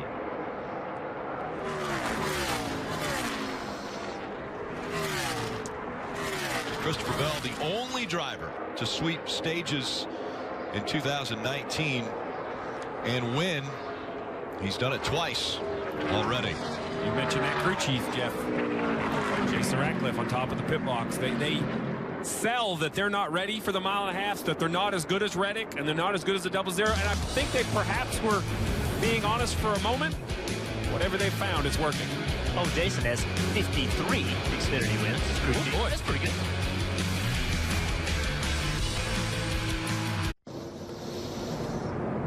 Well, this is the last race of the regular season. The playoffs start tomorrow for the Monster Energy Cup Series. Race coverage from right here at Las Vegas Motor Speedway beginning at 7 p.m. Eastern. Field of 16 is set. I was getting ready to say, Clint Boyer, a little bit of a surprise pole winner. Stuart Haas dominates qualifying. Some of the favorites starting a little bit farther back, and they sound like they like their car, but anything can happen in traffic early. That race is going to be crazy. Grandstand's in the shade right now, and that's a great scene and sign for the fans that are coming out here to the races. Marty. Well, Rick, Christopher Bell has led all but 2 laps today. He described the balance as, quote, nice. Wants no changes to the car. The only thing he wants is a new drink. See Chris Sherwood, the car chief, handing him that. In fact, they had a little debris on the grill. They didn't even want to clean it off. They were running cool the entire time. Very happy with this 20 car, Dylan. Already Chase Briscoe comes in from the 4th spot. He was complaining that entire run that they were loose, very loose. Going into the corner, they made an air pressure and wedge adjustment along with 4 tires and fuel. Kelly? Justin Allgaier in that red 7 said that he was super tight in and off the corners and he needed more front grip. It was wedged out. The 4 Cole Custer said he started off too tight. Track bar adjustment, 4 tires all around. Great stop there for Cole Custer's team. That 00 made up a spot. How about Austin Cindric? We mentioned how he had to start at the back. Well, now look at this. Moving up 3 spots on pit road, and he comes off of pit road 4th. See if we can dial up Tyler Reddick. Hey, Tyler, this guy's up in the booth. You got us? Yeah, guys. Well, I'm going to pretty good guess why you're calling me up. Well, tell us why we're calling you then. What you got going on? Oh, man, we're just having a handful. Just trying to find the right balance for our car. Didn't want to tear it up too early there. And here are these 2 stages, and just trying to find the right balance. But we were all right there in the second stage. Just got stuck behind the 98 and just burned our tires up. So we'll see if we got it right this time. We've been fast all year, so I know we got it in us. Well, man, we called you to congratulate you for winning the regular season championship. Does that come as a surprise to you? Well, I was hoping I'd run good enough here, even though it's Christopher winning both stages to clinch it. So I got nothing to lose. I need to go out there and win this race to make up for this day so far. All right, man. Congratulations. That's a lot of work to get that done. Congratulations to you and your team. Yeah, thank you, guys. I appreciate it. Okay, Rick, he sold me.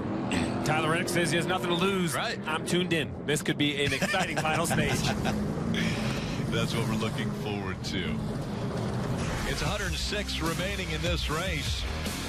Tyler Reddick has clinched the regular season championship. Now he's going all out. See if he can chase down Christopher Bell. Get the win here. NASCAR on NBCSN is brought to you by Toyota. Let's go places. And by Credit One Bank, the official credit card of NASCAR, perfect for race fans. It is a warm day in Las Vegas, but it got a little bit warmer for the crew of Riley Herbst. Explain what happens here, Steve. All right, so the car stalled coming into pit lane or into his pit box. And you see right here, he's trying to crank the car. The big backfire out the pipes, and the crew is going to be mad at him at this moment because, man, you gotta help the crew out. You got to start that thing after the jack is dropped and the team is on the left side. Those are the small things. You know, drivers doesn't have a lot of experience. He'll learn. I'm sure they will let him know next time. And that's something that he just wouldn't know, right? I mean, he wouldn't know, and it's something that you're not taught. Like, no one ever tells you, hey, look, if this happens, you don't do that. But for all young drivers watching, that's a great example. You know, that is dangerous. Thank goodness that they have all that safety equipment on. Yes, that was a big fire. Let's go down to pit road and the Mobile One Peacock pit box. Junior. Hey, guys. Yeah, it's pretty uncomfortable down here, and I know those drivers are equally as miserable, even more so in those race cars, and it gets worse really under these long cautions. Late in the race, you get a long caution. That's when you really get to think about it. These guys can't wait to get back going. Well, we saw that second stage. We were hoping maybe the 7, a few of those other guys could improve their car. They did not. The 20 car of Christopher Bell drove away from the field just like he did before. He's doing all this work on the bottom of the racetrack. That bothers me even more. You know why? Because he's probably got another 2 tenths if he goes to the top. So the rest of this field needs to really improve their cars to be able to match that speed. One of the guys that I think might be able to do it is Austin Cindric. He lost a lot of track position because of a pit road penalty. His team helped him gain it back on pit road. Austin Cindric, or Cindric the Entertainer, entertain us, man. You're starting in the outside row in row 2 on this restart. He's going to have to make some magic to get in front of Bell, but I think he can do it. That is like nice. That. Cindric the Entertainer. I hate to tell Austin Cindric, but if Dale Jr. calls it, you are officially nicknamed. Kelly. And quickly, Rick, I just checked in with that 18 team of Riley Herbst. It was that rear tire carrier, Josh Shiplett, that had the face full of fire there, but they've assured me that everything is okay. He is good to go. Scary situation. But like you said, Jeff, you know, that part of learning, right? And it's a lesson. And you know, you're nervous. As a driver, you pull in there and the thing cranks. He wants to get this thing cranked back up, probably working the gas pedal a little bit, got extra fuel in the exhaust. And coming up on the final 103 laps, it's Christopher Bell. He has chosen the high side, maybe a little bit of spinning of the tires. Cole Custer on the inside, a drag race going into 1. He did not get the launch that he got last time, and Cole Custer is going to keep the leader honest side by side. I think it's going to come down to who has more help on the backstretch. Right here, Bell should have momentum. That top lane should let the car run down that back straightaway. But the 0-0, Custer with a good side draft to slow him down. Now up the racetrack. That's a big move by the 20 around the outside, and now the 7 is pressuring a 0-0. Side by side now for 4th. Chase Briscoe in the 98 on the inside, trying to get by Austin Cindric. Those cars just dance over those bumps in the middle of 1 and 2. Cindric has the advantage. Here comes Tyler Reddick into 2. He said he had nothing to lose. There's Briscoe working that high line once again. He's going to try to get back by the 2 of Reddick.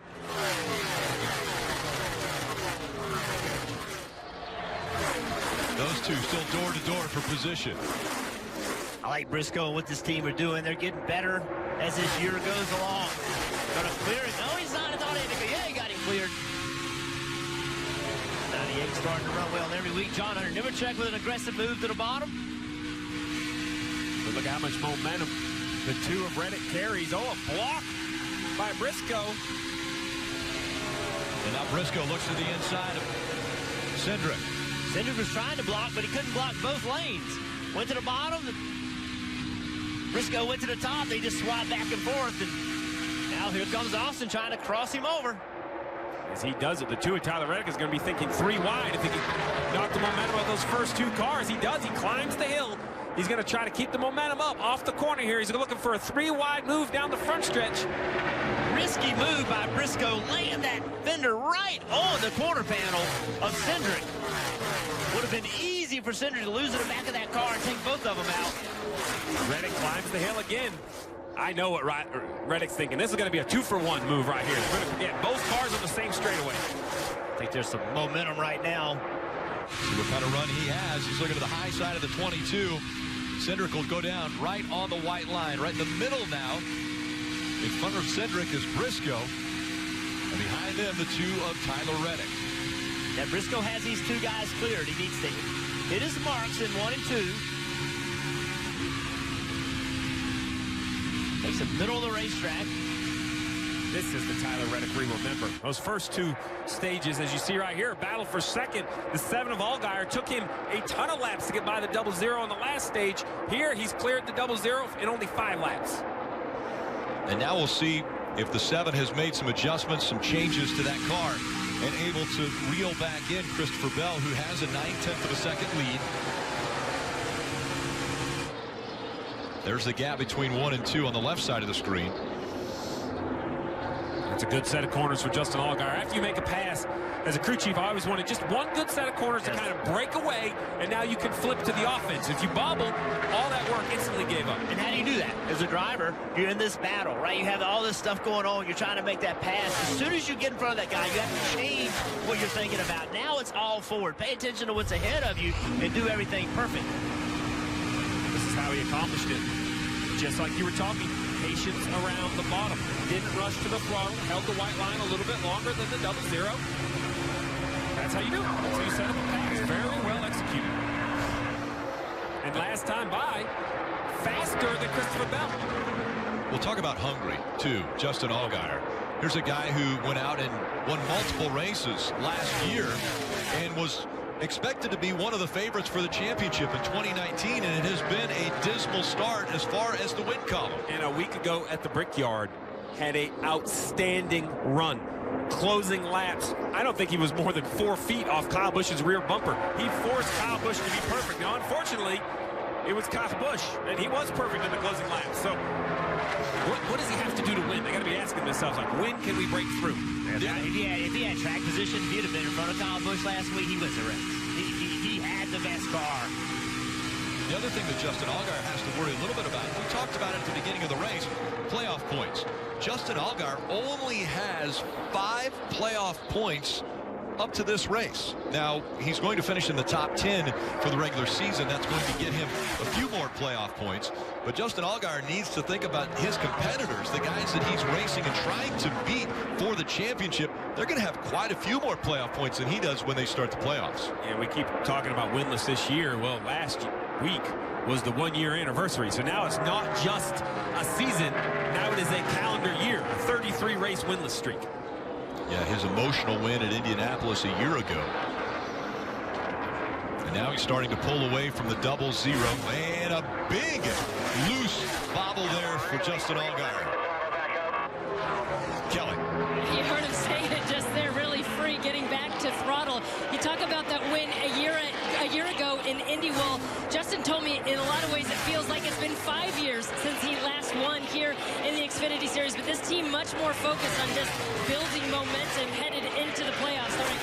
So what has he learned in this race? Well, he said in stage 1 he learned some things about how he can run up against that fence He's also been able to run low. The challenge has been running in the middle of the racetrack, but they took wedge out last time. See if that adjustment pays off.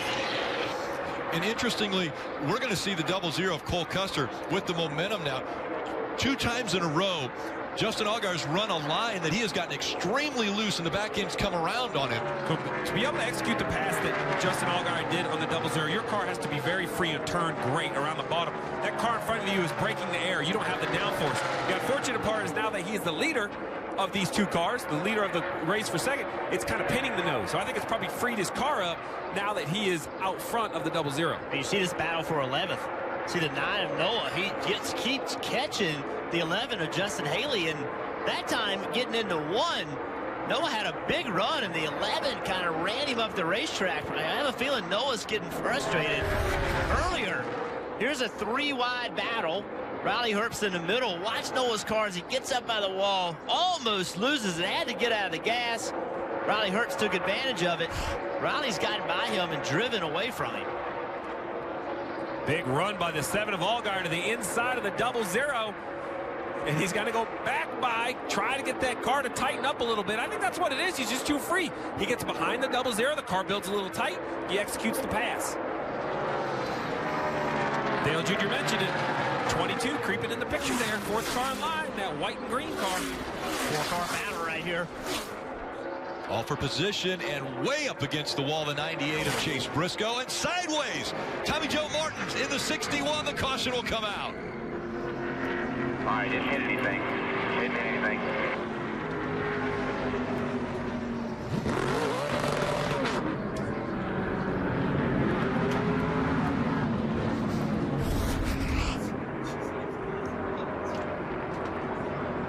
Just loose. Car on the outside. You lose that side force. Big correction. The 61 comes around. Lucky he didn't hit anything. That was Ray Blank Jr. in the 07 that was on his outside. Good job by the cars behind him. Interesting situation here, though, with 15 cars in the lead lap. The teams all started with 4 sets of tires in their pit box. They've put 2 sets on, 1 at the end of each stage. So you know you have to pit again. It's still 88 laps to go, but 15 laps into a run, do you put your tires on now, right? We don't talk strategy a lot in the Xfinity Series because with a limited tires, sometimes it's kind of laid out for you, but I think right now it's kind of decision time. I'm going to tell you right now, if I'm in the middle of this pack, I'm not doing what the 20 does. He's beat me for the first 112 laps of this race. I'm going to get off sequence. If he comes and puts tires on, I'm not. I'm going to try to save those tires for later in the race. That's how he got beat at Iowa. That's the blueprint. So I'm going to try to do it again here. Gosh, it seems early to be putting tires on to me.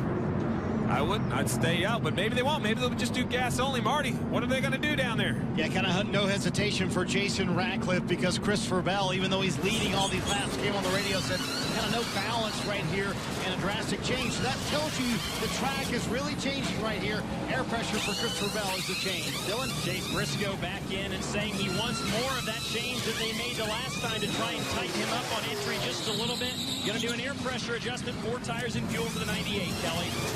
Well, Justin Allgaier said the last wedge adjustment unhooked the rear, but he needs more front turn. You see the chassis adjustment there. And then there's the 0-0 of Cole Custer, who said that he needs it to fire off. The car was a little bit edgy. 4 tires as well. And a little surprised, Rick. Follow leader down pit road. No positions changing in the top 2. Bell, Allgaier. Then Cindric making up a couple more. Grassroots racing alive and well all across the country, like Aztec Speedway in New Mexico or Viking Speedway in Minnesota. How about Can-Am Speedway in New York or East Bay Raceway Park down in Florida? Hashtag MyTrackMyRoots. Grassroots Racing Tour continuing all across the country. Make sure to tell your stories. Go to the local short tracks and share your stories with us. Just put #MyTrackMyRoots. We love seeing all the stories from everyone across the country. You say across the country, how about this? 47 of the 50 states. Yeah, have posted impressive. some My Track, My Roots photos from the local short tracks. And you have to, a little bit of quantifier there. Hawaii doesn't race this time of the year. So they're one of the states, and Rhode Island doesn't have a racetrack. So that takes two of them off of there. See the 22 of Cindric to the back. Too many men over the wall. Wow. So all that work he did, he's going to have to do it again. And also the 2-car, who was running 6. He had gotten into the wall before that caution came out, and they sat there and fixed it. So he now is back in 14th. I don't want to point any fingers, Jeff, but you told him that he was a regular season champion, and he said he was going to now go out and get aggressive. So I just shared the news, man. I didn't hate it. The messenger? Yeah. Okay, just making sure. Getting ready for the restart of the Rhino Pro Truck Outfitters 300 here at Las Vegas Motor Speedway. 84 laps remaining. A few new players. Why the front two look familiar, and the guy in third, that 00 is familiar. How about the 23? John Hunter Nemechek outside row 2. The 1 of Michael Annett outside row 3. I like, get up front, get the experience, figure out how these leaders are doing it. And I think it's a little more difficult for some of these guys. These aren't guys they've restarted next to. We'll see if it changes the outcome. See how the restart goes here. And once again, a very tight restart. That time, it was Justin Allgaier who almost was able to beat the 20 back to the start-finish line. He made contact with him. And look what he did. It shot him out front, slowed the 00 down. Cole Custer did a nice job of pushing. Now Christopher Bell, for the first time all day, has got to go take the lead. Now the 7, has to watch that outside. He's going to run in, protect that right rear quarter panel. Lucky for him, the 20 is under attack from the 00. The 7 of Justin Allgaier has been great on new tires. We'll see if he can maybe gap the 20 a little bit. Can find a little safety. And what will that clean air do for the 7 of Justin Allgaier? Now that he's out front, can he try to pull away from Christopher Bell? Good things, Rick. I can tell you that. Clean air is good things. Gregson back there in a hornet's nest. Now look at Tyler Reddick making the move to the inside of that 8. He also went by Justin Haley in the 11. Ryan Truex behind the wheel of the 8. Haven't talked a lot about him, but what a abbreviated season he's had. He's only been in the car 4 times, counting today, and his previous 3 races have all been top 10 finishes. The team cars right here were on the helmet cam of Elliott Sadler driving the 2nd College racing car, the number 10, the 11, the other College racing car right out in front of him is Haley. This battle, see the 2 trying to get himself back up after having to fix a car, sat on pit road for a long time. You want to watch something fun? Watch Tyler Reddick coming back up through the field. And, Jeff, that caution came out for them at a very fortunate time. You mentioned the contact with the wall. They had right rear damage. They were about to come in under green for Tyler Reddick. Then the caution came out so they could fix those repairs under caution. Much different story for Tyler Reddick, and you see it. He has moved up 5 spots, make it 6 now as he goes around the 19 car, but they are moving up through the field. Reddick a little motivated right now with the regular season championship in his pocket. Another guy on the move, the 9 of Noah Gregson. Hometown, Las Vegas native. Started at the back after a spin in qualifying. Is working the number 1, Michael Annett, for the 6th position. Battle for 6 continuing. We saw Brandon Jones say, no, I don't want to give that spot up. In the 19, he was able to push back by Tyler Reddick. And now Herbst in the 18 is closing the gap on the 2 of Reddick. You can't tell if Tyler Reddick's car is not as good now that he has the damage, or maybe he just hasn't been that good on newer tires on the bottom. He really makes time once he can move to the top of the racetrack and squeezes back in line in front of the 18. Good run by Chase Briscoe in the 98. He's going to run a little bit higher line than John Hunter Nemechek in that 23. Riding along with Briscoe and Mobile 1 on board, and he's got to run. We'll see what he does with it. What a great shot. Gosh, that makes me feel like I'm in a race car. You see the decisions that Chase is having to make. He's doing his best not to follow. Look at the sun. Yeah, how tough that was. He doesn't want to follow John Hunter Nemechek because that takes air off his car, so he's trying to go where John Hunter isn't. Right here, get on the outside of him, carry that momentum. That's a good job. See John Hunter loose on the bottom. And that puts Briscoe up into the 4th position. John Hunter Nemechek drops back to 5th. Yeah, but Riley Hurts up to 8th place, racing with some really good cars right here. Going to try to jump on the outside of Michael Annett. Really good run for Riley. Now he's going to try to turn underneath him. Now this is when he's got to complete this pass. If he doesn't complete the pass, they're lined up on the outside. Let's see if he can drive into one, hit his marks. Michael Annett's going to be able to drive back by him. I think the experience of Annett, he overdrove the corner a little bit to force the 18 unable to clear him. Took the position back. That gives momentum now to the 19 of Brandon Jones. He will turn underneath the teammate, the 18 of Herbst. Tyler Reddick just looks frustrated back here. He can't pick the right line. He can't get any momentum. Every time he tries to make an offensive move, he gets attacked from the back. Now it's coming from the 22 of Cindric. Yeah, here comes Cindric again. Having to recover once again. The second time he's had to come from the back. When we talk about track position, we wonder why that front row is so important. This is it. Look at this mess. I mean, you are losing half a second a lap to the leaders racing like this. And that is why track position is so important. We posed the question at the start of this stage, or after the restart, will that clean air for Justin Allgaier work out for him in front of Christopher Bell? Well, right now he has a half a second lead over Christopher Bell, and Bell hasn't been able to close the gap. Bell is not Justin Allgaier's concern when I look at time and scoring. It's that 0-0 of Cole Custer. The last 3 laps, the fastest car on the racetrack. He had a gap to the 20. He has run the 20 down. Look at the momentum. Right now, I think Cole Custer is the best car here in Las Vegas. Look at this race. Look at this racing. It's crazy. Steve, the other thing we've got to think about is, could we have green flag pit stops? Because they couldn't make it all the way from the restart to the end of this race. There's still 74 laps to go. I believe the fuel went around 60 laps. Yeah, they're definitely going to have to come to pit road one more time. Now the 20's climbed up the banking. Going to try to get a run on the 7 of Allgaier. Allgaier did not have a good corner. The 20 has momentum. Will he take it to the bottom of the racetrack? He will. For the lead. Christopher Bell dives to the bottom. That's where he's been the best all day. Can Allgaier keep the momentum up on the high side? Bell takes the top position back. You know what you guys just watched? Patience. Watch Allgaier. See if he can make a move. I'm telling you, Christopher Bell just did not push. He lost the lead. He did not go run the tires off the car. He waited. He waited. Custer got there. He said, no more. Pushed the loud pedal and went and drove by Justin Allgaier. That was a sign of patience right there. His car didn't all of a sudden just get great. He decided to get going. Caution in turn 4. Yeah, the car up against the wall there. That's the 93. C.J. McLaughlin. Heavy contact on the right side. We'll have to take a look at what happened. Yeah, I'm good. Good to hear that. But a lot of damage to the right side of that car. Right front there going into 3, guys. This caution, it kind of backs into the point of why did everyone follow the leader down pit road?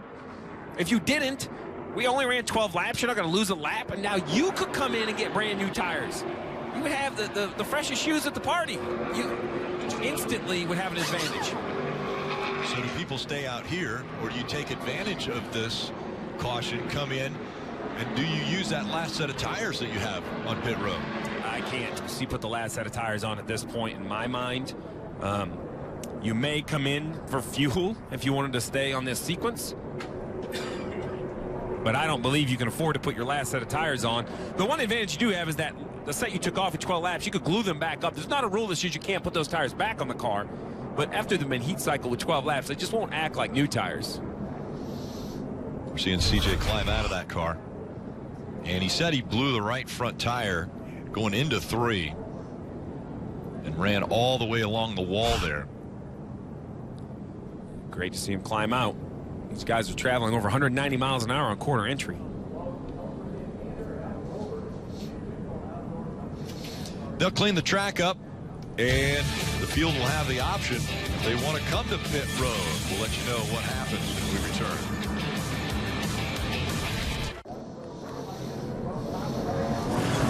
Pit road is open. Not very many takers, Marty. Tyler Reddick on pit road, though, Rick, and he's going to take 4 fresh Goodyear tires, and the wedge adjustment, you see it going in there. So the car took off super tight, so they knew handling-wise where they were. They needed to make a change. They did that, and we'll see if this differentiates them from the rest of the field, guys.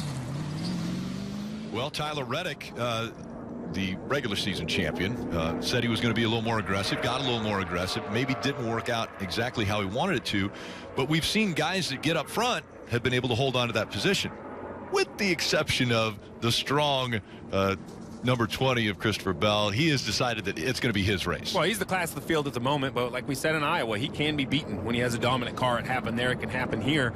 That too, Tyler Reddick, I actually like this call right here. It's something. I'm not exactly sure how it's going to cycle out, putting tires on right here, but they had to give up that track position to make the repairs. I think the crew chief at this point, you have to do something. Falling in line. He's not going to drive with the limited amount of laps left in this race, 70 laps to go. I just don't see you driving from the back of the field to the front. Christopher Bell has been the show today, and I'm convinced that he just was really patient there and decided to get going, and then he just took off and went. But the racing in the pack's been crazy, and these restarts have been really wild. And we saw Christopher Bell lost the lead on the restart, and could he lose it again? And it's not over. These races are never over until they're over. And I know he's got the fastest car, but seen him lost so many different ways. I love numbers, Rick. Well, listen, the final green flag stretch here in the last 4 races, 7 laps or less. So we have, even though we see a lot of green flag racing here, late yellows do happen. That's where the only time I've seen Christopher Bell pass was on a restart. Yep. This place tends to have them late. So we might see some more restarts, and they'll happen right in front of the Mobil 1 Peacock pit box where Dale Jr. is. Yeah, guys, the fans here on the front straightaway have been in the shade for some time now, which is great. I'm glad they started these races later this year. The shade hit the Peacock pit box at exactly 6:12 p.m., so I'm very happy about that. Christopher Bell didn't lose the lead because his car wasn't performing. He lost the lead because he didn't get the help he needed on that outside line from John Hunter Nemechek. The inside line organized really well and got shoved out in front of Christopher. And I'm with Jeff Burton. I think Christopher was just taking it easy there. He hasn't shown us everything his car's got. He hasn't even moved up to the high side yet to get another couple tenths out of that race car. Chase Briscoe, though, that guy's now starting in 4th place. What I think is a great place to be starting in. If you can't start on the outside up front, be in that second row on the outside is the second best place to be. Let's see what he can do with that opportunity. He will have that opportunity now. So it's Christopher Bell, Justin Allgaier, Cole Custer, Briscoe, and Nemechek are the top 5. Parker. Well, Rick, I've been watching the race from different places around the racetrack, and I think I found one of the best spots up here in Turn 4. It's the Turn 4 turn-up. I'm out here just looking over the track right now. Great view of Turns 3 and 4 and down the front stretch.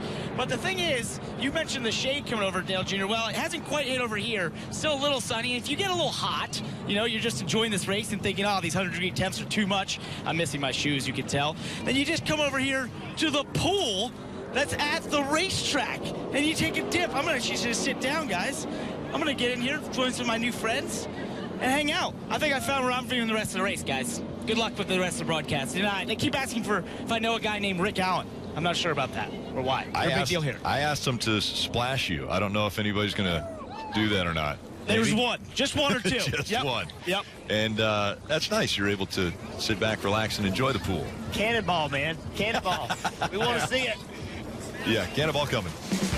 Bringing the whole family to a NASCAR race, well, it's never been easier or cheaper.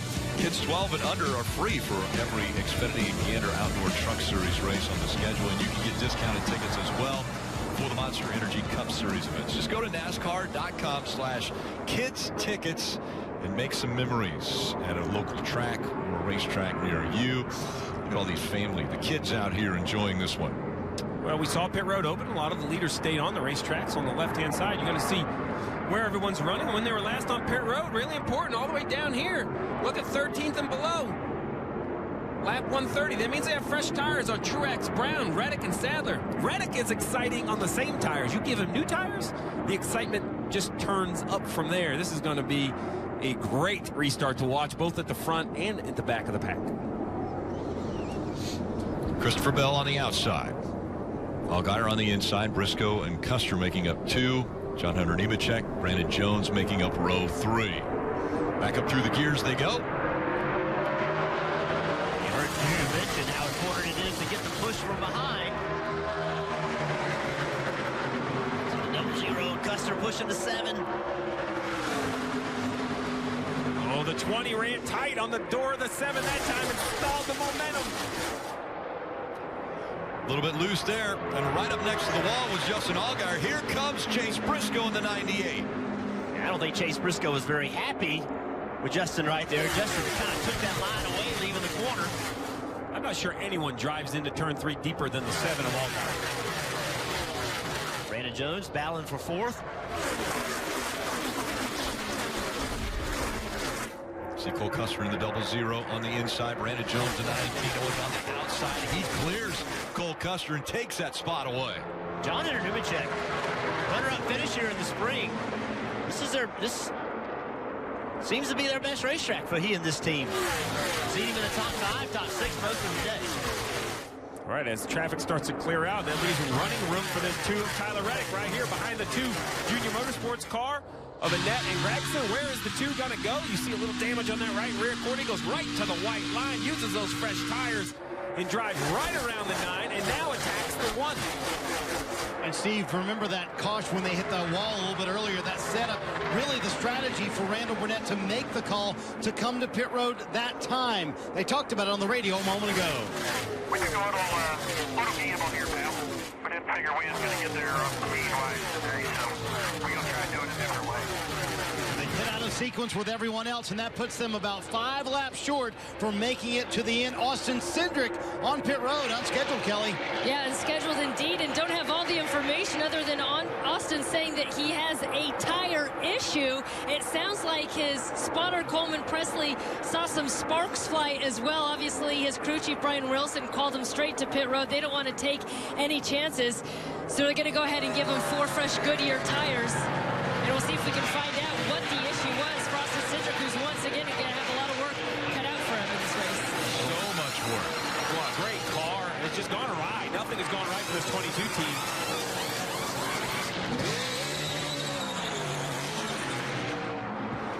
You know, I find it interesting. What is the best thing to do for Tyler Reddick with these new tires? Like, yeah, for this to work, it needs to go green the whole way, right? Yes, because if a caution comes out, everyone's going to have tires but him. Right, so you can't wait too long or the leaders will get too far out, but you need a lot of speed at the end of this run to make this work, and if you run too hard early, you can kill those tires, and you can take away the life of them, and that's a difficult balance he's going to have to find a way of what's best. But if you wait too long to go, you'll never catch back up. Just a tough choice for him. Cindric coming to pit road. He has now scored a lap down, but possibly could make it to the end of this race on fuel. So that's one thing that could end up being a positive if you can look at it that way, even though he had a tire issue. Yeah, I mean, he might be able to stretch that fuel and try to just recover whatever sort of day he can recover. Hey, we've talked about Briscoe a lot today. We talked about Cole Custer all year long. This is what I like about Chase Briscoe and this team. These are teammates. The 98 and the 00, they're out of the same shop. Early in the year, did we ever see this? Did we ever see these two teams running together? Now, as the 98's gotten better, we see these two teams racing together a lot. That's a major step forward for this 98 car. 00 going to get by them right now, but they've made this team better. Here he charges back to the outside. Yeah, Briscoe with the momentum stays in front of that 00. The yellow stripes on the back of the bumpers, or on the bumpers of these cars, that indicates a rookie stripe. So still the rookie season for Chase Briscoe in the 98. He doesn't look like a rookie when he climbs the banking, runs that 3rd lane, carries that momentum down the straightaway. And look, it's real momentum. I mean, he closed, what, 5 car lengths on the bumper of the 7. He's going to climb the banking again. Hear how early and how forceful he gets back to the throttle right there. Let's listen to it again down here in 3 and 4. This is the keys of running the top. You have to get back to the gas early. It has to stay back to the gas.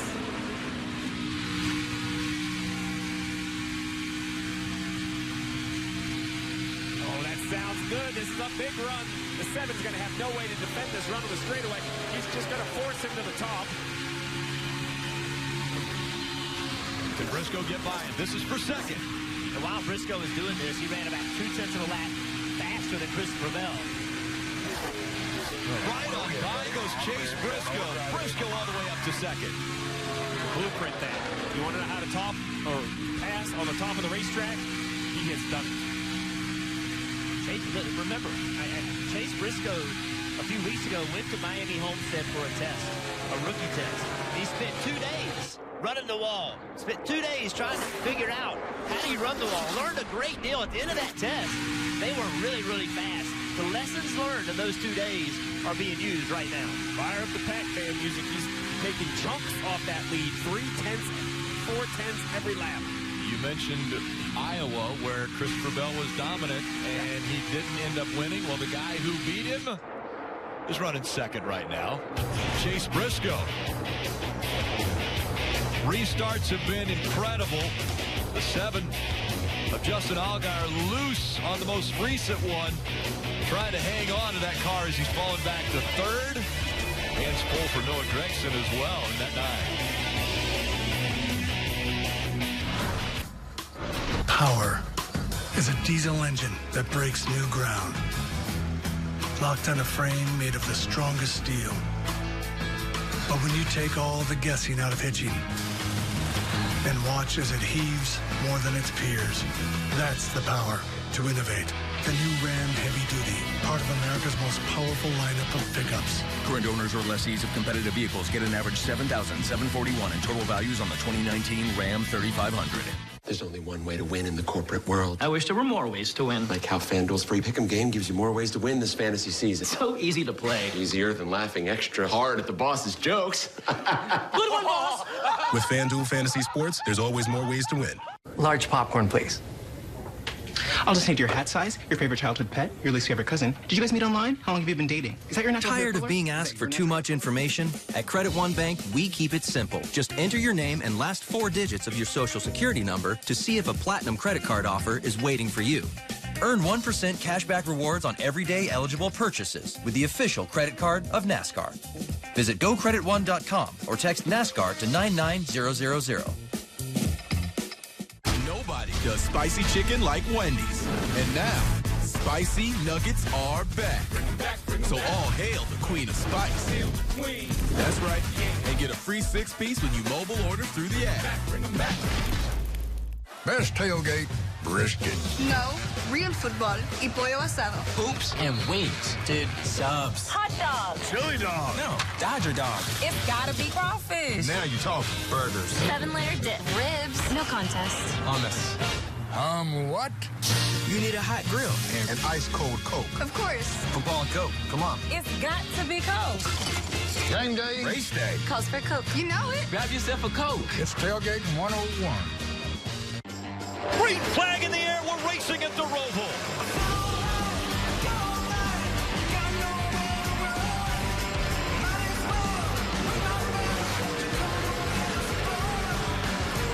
Keselowski misses turn 1. Crash, big crash. Come low, come low. Oh, my goodness. Truex Jr. gets hit by Johnson there. Both spun out. What a finish.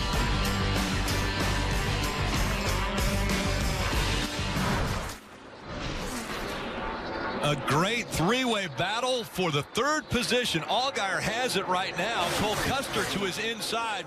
And just moments ago, we saw Brandon Jones in that 19. He was all the way at the bottom of the racetrack trying to take the position away. Can Cole Custer complete the pass here? Will the momentum come back and help Justin Allgaier on the high side?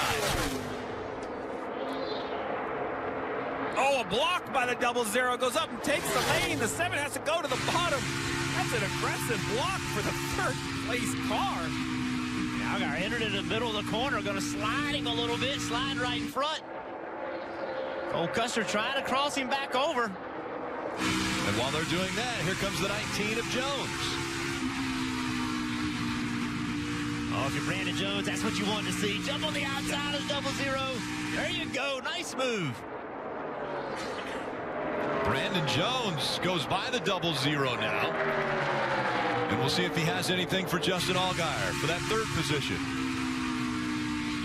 Tell you another thing, guys. We've been talking about Chase Briscoe and how they've been running better. You say the same thing about this 19 car. They have not gotten the finishes, but they have runs in the top 5 every single week. They have top 5 speed, but they don't have the finishes to show it.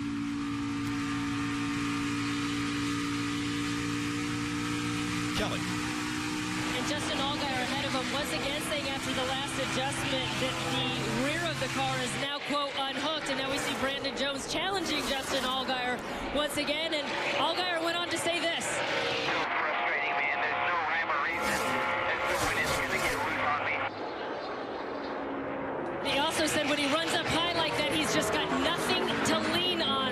Justin Jones has taken over the third spot. You know, as a crew chief, you're hoping for a consistent balance issue.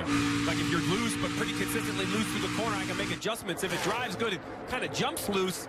That's normally not something you could, not a single adjustment, not just more wedge or different tire pressure. It's a full package. You have to do something different underneath the hood with the suspension.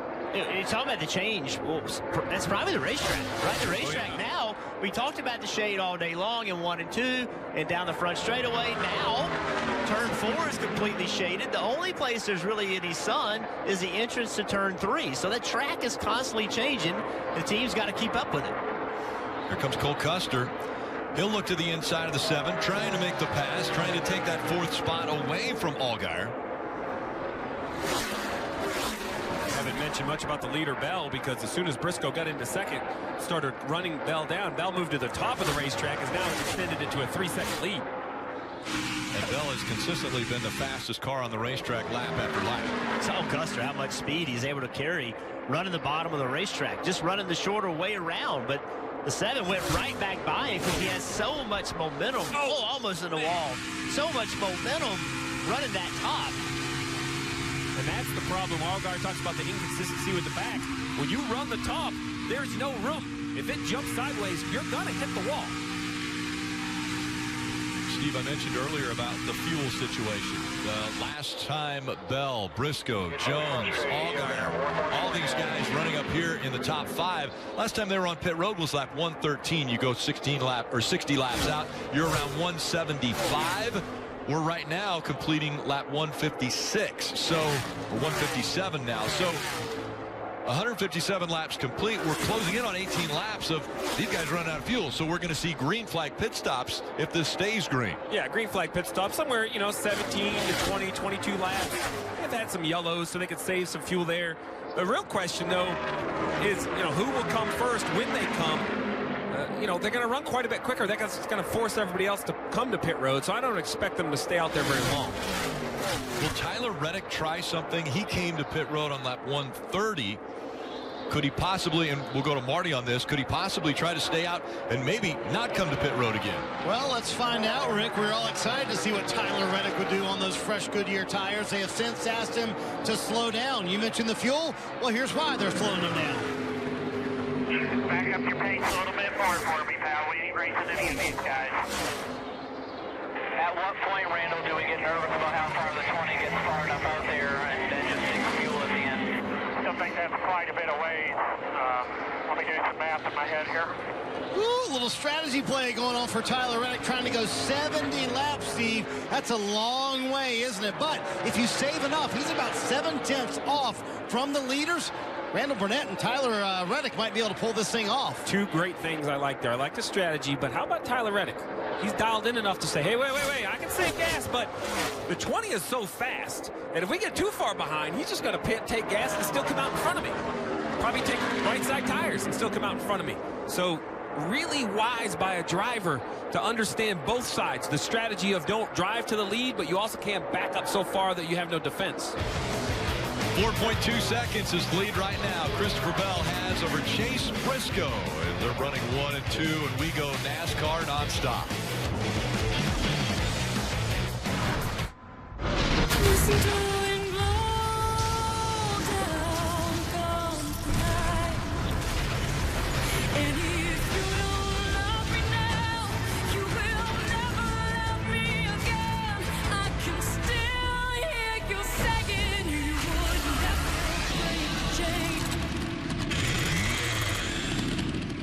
Rated M for mature.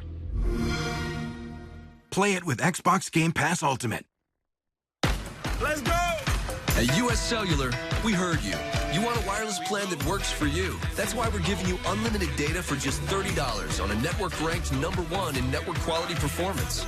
All that and no hidden fees. So there are no surprises on your bill. That's the best value in wireless. That work for you? Get unlimited data for just $30 a month with no hidden fees. Now that's fair. US Cellular. Choose fair. Golden Corral's juicy endless sirloin and saucy St. Louis style ribs really put the meat in Meet Me in St. Louis. Endless sirloin and St. Louis style ribs. Golden Corral, the only one for everyone. do? I'm sorry for what I did to your face. All good. Have a break. Have a break. Have a Kit Kat.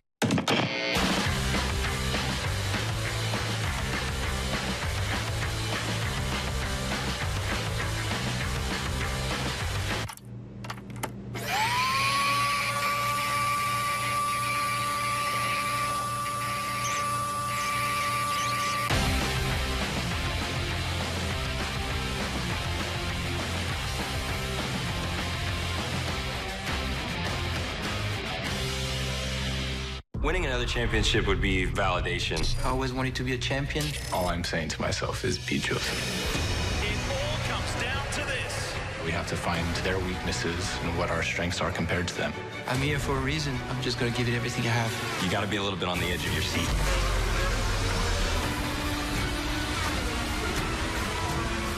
I have to go out and fight. I can never give up. If I focus, we can win a championship.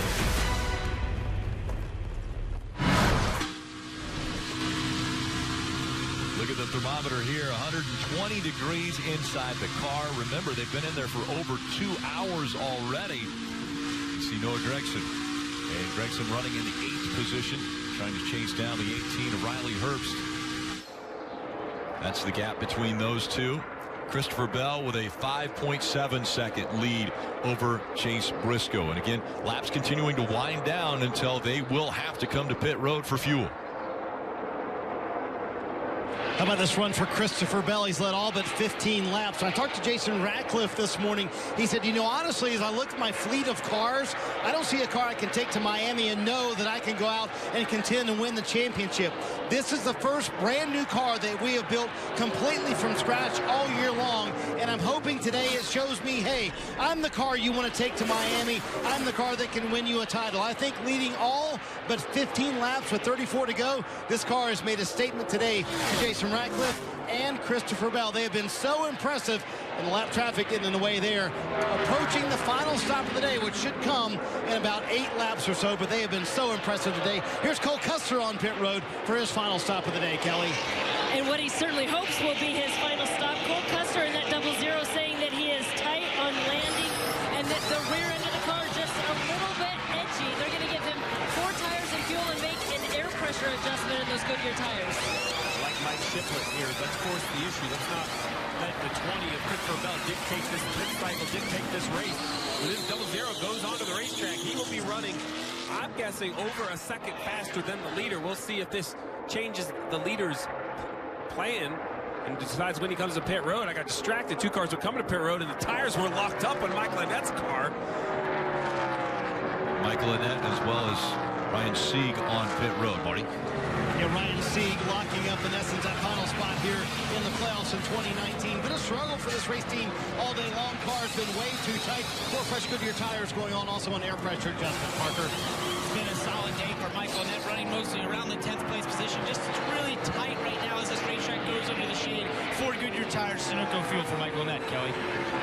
Right, the 19 of Brandon Jones has also been called to pit road. At one point, he said he was so loose that he felt like he was going to wreck, but the car did build to be a little bit tighter as he ran. 4 tires and fill for him. Meanwhile, there's the 7 of Justin Allgaier. We heard that he said no rhyme or reason to that car just snapping loose, but his drive off was bad.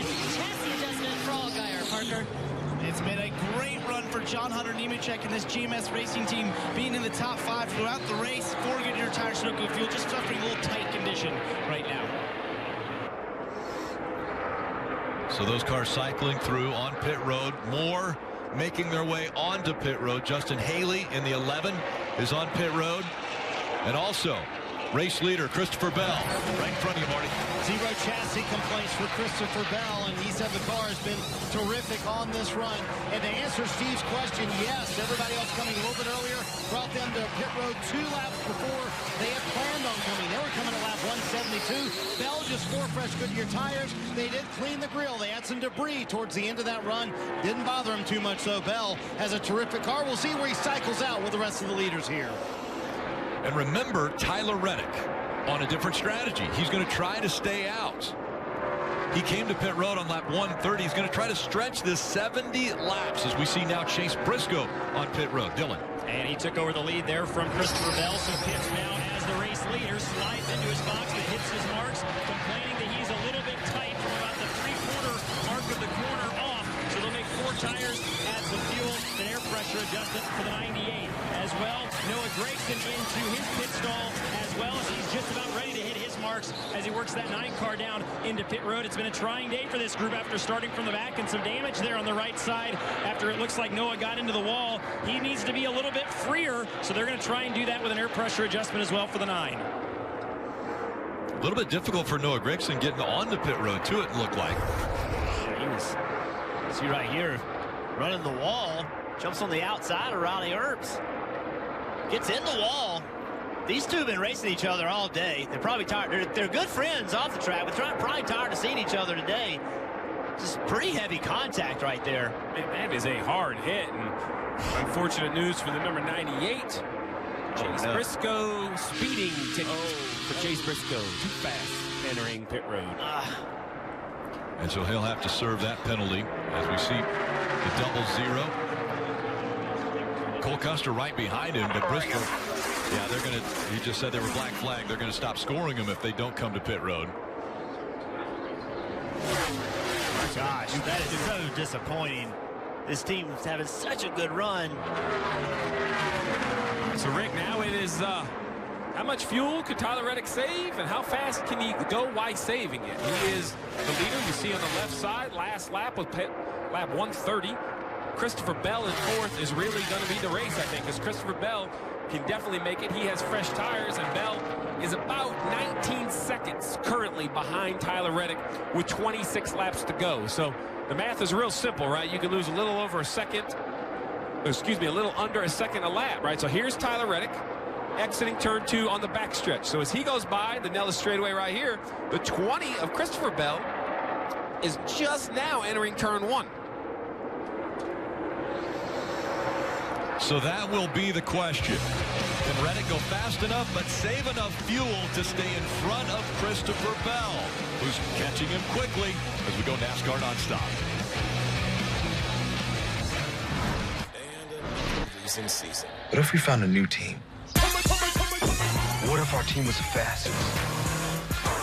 Nice hybrid. What if our team was the grimiest? What if our team was the biggest and baddest?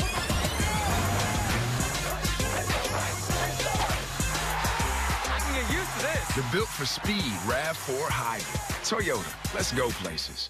Nobody does spicy chicken like Wendy's. And now, spicy nuggets are back. So all hail the queen of spice. That's right. And get a free 6-piece when you mobile order through the app. That's the sound of refreshment. No question about it. I got a question. Does camouflage actually work? Let's see. Did not see that coming. Kind of the point. I wish there were more ways to win this arm rest. Like how FanDuel gives you more ways to win every week this fantasy season. With single game contests, you can play just the matchups you care about. Do you have the time?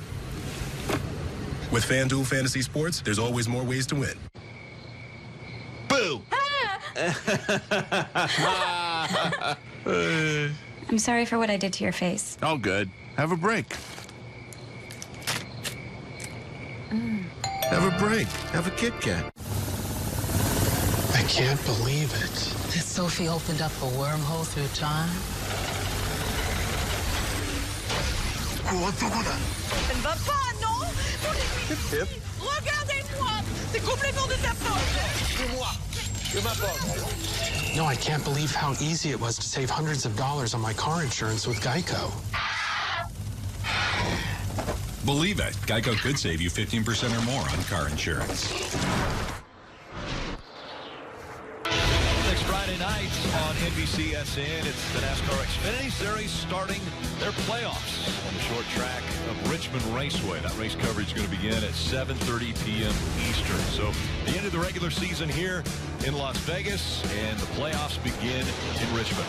Big Tyler Reddick is making this a battle.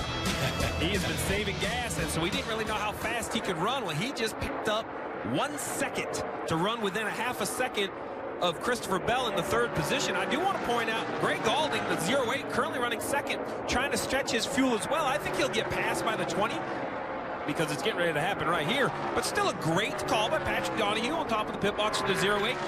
Try to work yourself into a top 5, right? Race the race. This is not helping Reddick right here, though. Look at this traffic. Well, you said it. Christopher Bell is about a half a second. Well, it depends on this. It depends on all this, but certainly faster with 20 to go and being 12 and a half seconds behind. Is there enough time to run it down? I mean, he's going to have to go. Has he saved enough fuel? That's the other thing. Can he get to the end? He was already stretching it anyway. Well, listen, it's a lot easier now that you know the gap to manage it and back up to it, right? Now that everybody's pitted, it's much more difficult if they haven't come to pit road yet. You're kind of guessing on how much of a gap you're going to have. Marty. Well, see, they told Tyler Reddick, we think that you're good. They asked him to save for a couple of more laps, and then they told him to run 2 hard laps. Randall Burnett saying, hey, I just want to see where we are pace-wise with the 20. Once he ran those 2 hard laps, and they were fairly much in the ballpark with the 20, they asked him to back it down again. 11 seconds is the lead, 18 laps to go. Let's see if the 2 can hold on to it, and the fuel lasts until the end. Randall Burnett doing a wonderful job getting all the information to manage this gap. The gap is so big. At a 1.5 mile track, 11 seconds is basically a third of the racetrack. As a driver, Jeff, you can't see the 20. You know, he's not in your mirror yet. So Randall Burnett, the spotter, and the crew chief are having to manage this. So Randall says, hey, I gotta know how fast we can run. That's a great idea to understand when you hit the go button what you really have left in the tank. Let's listen to what the 20 is saying on the radio about this situation. I don't know if he's going to try to make it or not. He's off at 2. We're over a second a lap quicker than him, and we're like 12 seconds back with 22 to go. Keep doing our deal. Yeah, if he picks up the pace at all, I don't think he can make it. So they're already thinking he's going to run out of fuel if they put the pressure on him. Well, here's the problem. Some of that information that was given to him wasn't accurate. He's not a second a lap faster. Yeah. He's about, when they both try, he's about 0.4 of a second faster. Christopher Bell needs to know. If you're going to catch him and he doesn't run out of fuel, you need to go better. You need to find some time. So I didn't like that information. I didn't like that because it didn't give him what he needed. If I'm Randall Burnett, you know what I like? Wide open racetrack. That's the other thing you could do with your driver, right? Is you sometimes got to burn some fuel to get through traffic. Right here, I would have to consider saying, hey, man, just give me 2 or 3 more hard laps. See if we can just bust off some clear track laps and gap another second. Then go back into save mode, right? It's not just math. You also have to understand where you're at on the racetrack, and Tyler Reddick is in a great position. Christopher Bell is digging through the traffic that Reddick cleared 10 laps ago. 15 to go, 10.4 seconds the gap. Reddick trying to stretch it, trying to make it 70 laps. Bell, 10.4 seconds back on Tyler Reddick. The last time they went by, Christopher Bell had the 2nd fastest lap. Tyler Reddick had the 4th fastest lap. And now a little bit of traffic here for Christopher Bell. All right, so we're going to pick up the leader. We're going to help the fans understand what 10 seconds, 11 seconds. I don't think, you know, Jeff, you and I have lived this. We get it. So when Tyler Reddick comes by right here, the leader of the race, he's in turns 3 and 4. When he crosses the start finish, we're just going to hold it. We're going to hold that camera shot, and we're going to let you understand it's basically a third of a lap. Let's see how much he's working with. He's got to go through, and there's still, you're going to see the 10 go through. We're going to have to get really wide. Look at all of this racetrack. There's the 9 of Gregson, the 23 of John Hunter Nemechek, and here finally comes Christopher Bell. That is a lot of time. That's a third of a lap on a 1.5 mile racetrack. 13 laps to go. And he's still just under 10 seconds. There's not been enough of that lead cut out over the last several laps. With Christopher Bell, with this clean air, you talked about it, with this clean air, he's got to make lap time here. He's got to take way more time out of this than he's done over the last 5 or 6 laps. If I'm the crew chief of the 2, I'm going to burn up 6 or so seconds of that 9 seconds. Let's slow down some more. They're going to have him saving again in a couple laps. Just keep plugging on. This is, you know what this is? Just off at 2. You move your rook, I move my queen. This is chess. Yes. This is absolute chess at 190 miles an hour, and there is a lot of assumptions in both of their chess moves. So look, half a second a lap, right? 9 seconds back, 12 laps to go. It's 6 seconds. Yes, I mean, I got enough fingers to do that, man. That speed variance is going to have to change a lot, or Reddick's going to have to run out of fuel. They told Tyler Reddick on the radio, give me a couple of hard laps here. Randall Burnett saying, I just want to make sure that the 20 can't catch us. Once you give me these 3 laps, we're going to go back to saving. Meanwhile, the 20 has kind of clued into your game, Steve. Now they're listening to the 2 radio, and they think the 2 cannot make it. But they told Christopher Bell on the radio a moment ago, don't try to get too much. Just run your pace, run the same pace you've been running the entire race. But they're confident in the 20 camp. The 2 cannot make it. Meanwhile, the 2 very confident they can make it. Well, unfortunately, someone's going to be wrong. I've been on both sides of this. I've run out of gas off turn 2 here at Las Vegas, actually, with Dale Jr. as the driver. We knew we were going to run a gas off turn 2. The math didn't lie, and sure, we did. Tyler Reddick. What a run he has already had. Regular season champion, full throttle. You see all the green lights at the bottom of your screen lit up, meaning there's no fuel save right there. That is full on the gas. And I don't know if Randall. And now he's out of it. Just saw that. Well, saw what we're showing. I'm like, hey, too much. Get off that gas. This isn't the Cup Series. The Cup Series, they have all this live data, SMT. They can see all this trick stuff. This is old school racing. This is... Yeah, backing off early is the easiest way to save it. There you go, backing on. Now he's not just telling him to save, but how I want you to save. Time over distance. He's almost got a second a lap now. There's 9 laps to go. Now 8 laps to go. The gap is about 8 seconds, a little under it. Just back it up. Back it up more. There's no reason to win by 8 seconds. You need to win by 1/10 of a second, by an inch. I wouldn't take it that close. I don't know if he wants to get that close. But back it up, back up, use that 8 seconds. He doesn't want to lose because he's using too much fuel. Run yourself out. Well, Randall Burnett, you heard him say, just in case, be ready. Yeah. Who is he talking to? He's talking to the gas man. Yep. You be ready in case we run out.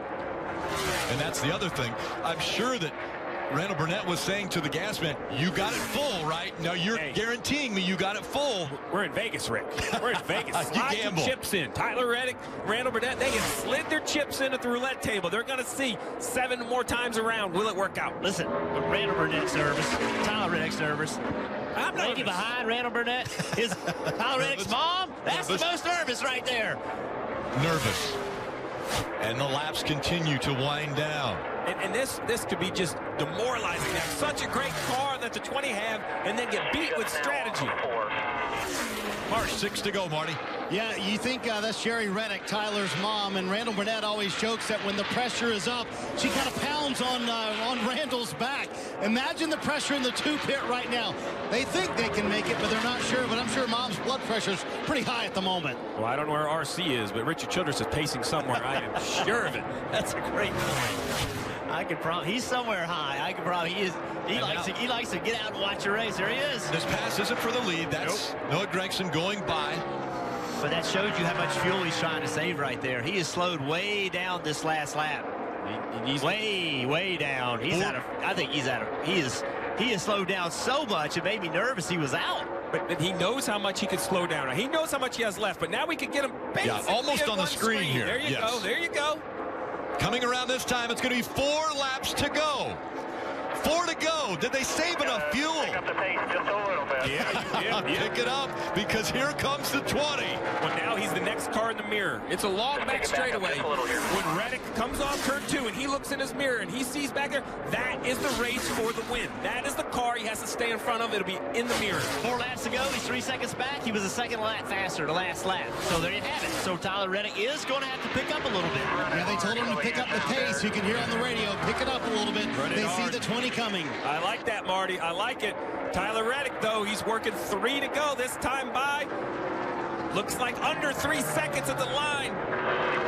He ran a 33.20. That time he ran a 33.10. And behind him a 32.10. Another second. That's 2 seconds back. 3 laps to go. That's not going to work. 2 seconds. Is he making up a second a lap? Well, the tires are old as well on that, too. Look at Mom. Here comes the 20. Reddick.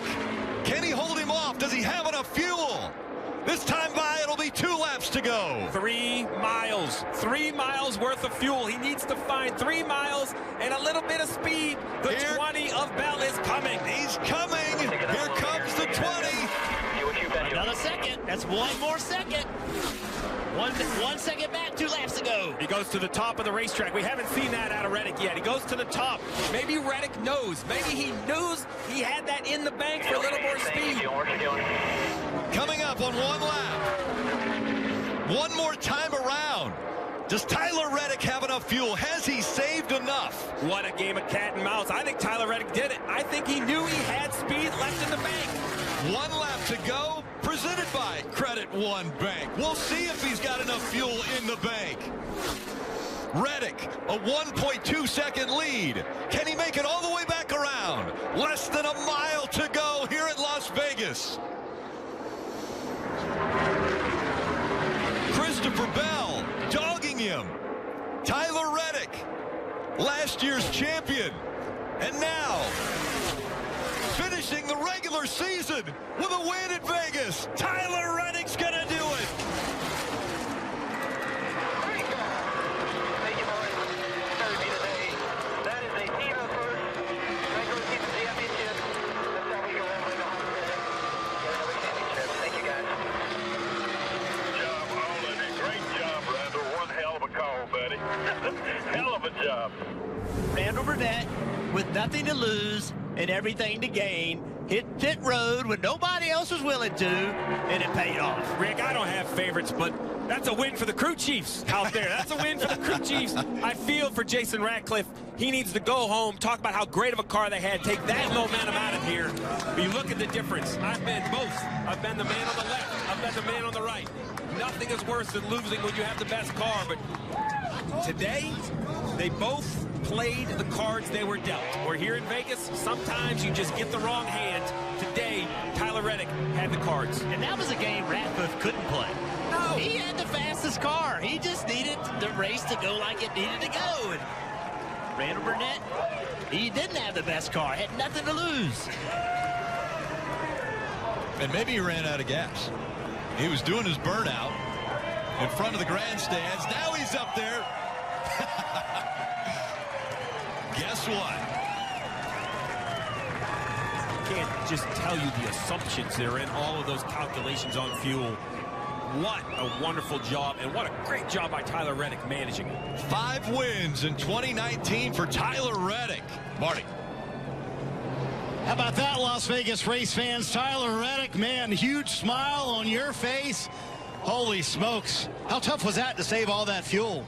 That was nerve-wracking to say the least. The last 3 laps, I started losing fuel pressure, and it was stumbling, so I didn't think I was going to make it running the fence, but Christopher Bell had a really unreal fast race car today, but we were just able to come and get fuel and tires and just save a lot, and it allowed us to run really, really fast laps there for what we had on tires at the end to keep us in front of them. And our TMV Chevrolet was just as fast as Xfinity Internet in that long run, and that's what we needed to give ourselves a little buffer at the end. So hats off to Randall and all the guys. We've had a really, really fast car here in the past, and unfortunately today we didn't have it, but we got them with strategy again. How about these race fans who stayed out in the heat and got to watch that battle between you and Christopher there, with you trying to save the fuel? Well, it's a heck of a call by all the people here at Las Vegas Motor Speedway, and everyone adjusting the start time to this race. So track will cool down, and you fans could enjoy it and see a good burnout here at the end without being baked too bad. And what a way to end the regular season. Not only do you win the championship in the regular season in the middle of the race, you win the last race of the regular season too. Yeah, that's a good way to end it. Partway through stage 2, if you guys were tuned into that time, I was pretty down on it. We just didn't have what we need to take off and go chase the 20 and 00, but we got it done a different way. We were able to mix it up a little bit, and strategy got the best one there. Win number 5 for Tyler Reddick and RCR. And in Vegas, Rick, sometimes it's better to be lucky than good. They certainly played the right cards today. And it was a team effort today. Of course, Tyler Reddick had to do everything that his crew chief was asking him, but his crew chief made a big gamble, didn't he, Dylan? He sure did, and I'm curious as anybody to see his thoughts on this. 70 laps, what gave you the confidence that you and your driver were going to be able to pull that one off? Well, I got to thank everybody on this team. They all were behind us 100%. And we knew right there, like, if we were going to run them straight up, that we weren't going to outrun the 20 or the 7 today. We just didn't have the speed we needed, didn't make the right adjustments going in the race, and that was my fault. So we saw an opportunity, and, we were kind of thinking about it. And I was really surprised a couple more didn't come down and try that because it was really close. We were getting really good fuel mileage all day long. So we figured, what the heck? We didn't have nothing to lose. We'd already, locked up the regular season. So it was like, well, heck, let's go for the win. We can't outrun them straight up, so we'll try to do it a different way. So really fortunate it panned out, and Tyler did a great job managing his gaps and saving fuel all day, and Derek up in the spotter stand helped him, and it's pretty cool. We've got Tame the Beast on the car 4 times this year, and this is the 3rd time we've won with them, so that's pretty cool for them. And big thanks to Anderson and everybody that helps us on this deal. Chevy and the ECR power is amazing, and they did a great job with our fuel mileage stuff today too. So we're gonna go do a little celebrating tonight. You deserve it. Congratulations. Randall Burnett, the one calling the shots for Tyler Reddick, pulls a rabbit out of the hat. They go 70 laps and score the victory here at Vegas. And they can celebrate for a long time. They've got a lot to celebrate. Plenty of post-race coverage. Stay with us right here on NBCSN. Of course, Racing Roots, Ricky Stenhouse Jr. will follow this post-race coverage, but we've got a lot left for you. Again, this is the last race of the regular season. That means 12 drivers are now locked into the playoffs, which start next week. What a big gamble. Could he make it? 70 laps on fuel when the fuel window was only 60 laps. He went 15 miles further than what everyone else thought he could run on a tank of fuel. Tyler Reddick does it. He wins at Las Vegas. We're coming back with more great interviews of these playoff drivers.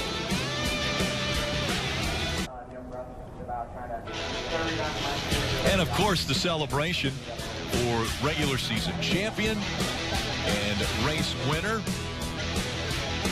And then the sadness on the other end of it. Christopher Bell, who led 150 laps of this race, not able to close it out.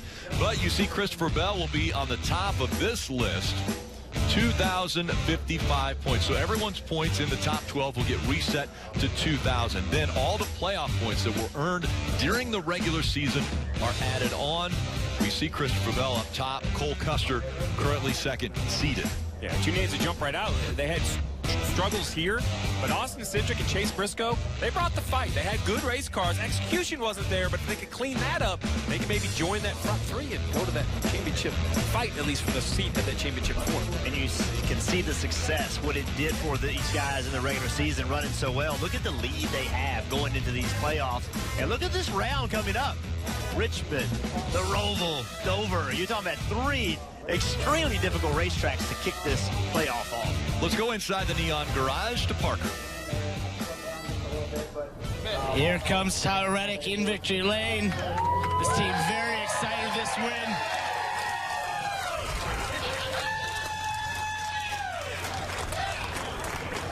Nice string, twisted T's everywhere over here. Tyler, what an incredible win. We actually have a trophy for you because you're the regular season champion. What does that mean to you? It means a lot, and what I wanted to do was get that locked up in our Tame the Beast Chevrolet and make sure that we had that taken care of first before we try to go win this race. And not gonna lie to you, I didn't think it was gonna go that way, and I didn't think we were gonna win it that way, but great call by Randall and all the guys. ECR brings great motors, and we're able to save a lot of fuel there. So hats off to all of our partners, My Blue, Chevrolet, all the guys at RCR. Our Tame the Beast Chevrolet was so good, and it was really cool to be able to stay out, mix it up, and be able to hold on to get the victory. All right, so behind you here, Scott Miller, he's got your trophy for the regular season championship. Scott Miller from NASCAR presenting it. Looks good. And Richard, I want to talk to you. What were your nerves like going through those last couple laps, watching that go down? Well, I was breathing pretty. I'd hate to look at my watch to see what my blood pressure was, but it's pretty high. But they called a perfect race. Randall made a perfect call. Tyler did a great job saving when he had to, and he ran a 32.08 on old tires at the end, so I knew we had something. And how about this regular season championship by this team? Looks like they're ready to maybe go after his second championship. We're going to give it all we got, and we got to thank all our sponsors, GM, everybody, Chevrolet, everybody for helping us to this point to get there, and we still got more to finish. We'll get it. What impresses you about this young man? his talent. I mean, nothing shakes him, just his talent. I'll tell you who he reminds me a lot of. And I've been watching him. I raced against myself as Cale Yarborough. Watch out. That's high marks. What does that mean to you? Man, that means a lot. It's just incredible to become this organization on the 50th year and be able to win 5 races now, the regular season championship. But we ain't done yet. We got to go to Homestead and we got to get another championship trophy. This team is excited, guys. You can tell they want to go after that championship.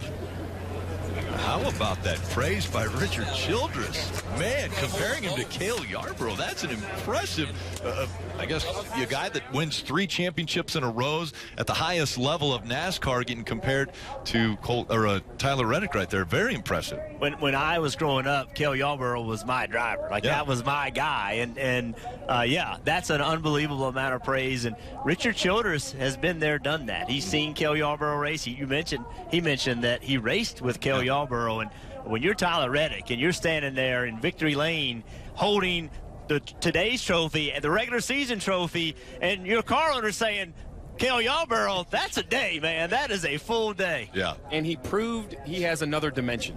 You know, the Tyler Reddick that gets compared to Cale Yarborough is the bull. He's going on the wall, hitting the fence. What did he say? I got nothing to lose, and we knew the excitement was going to turn up. That's not how we race this race. It's not how we won this race.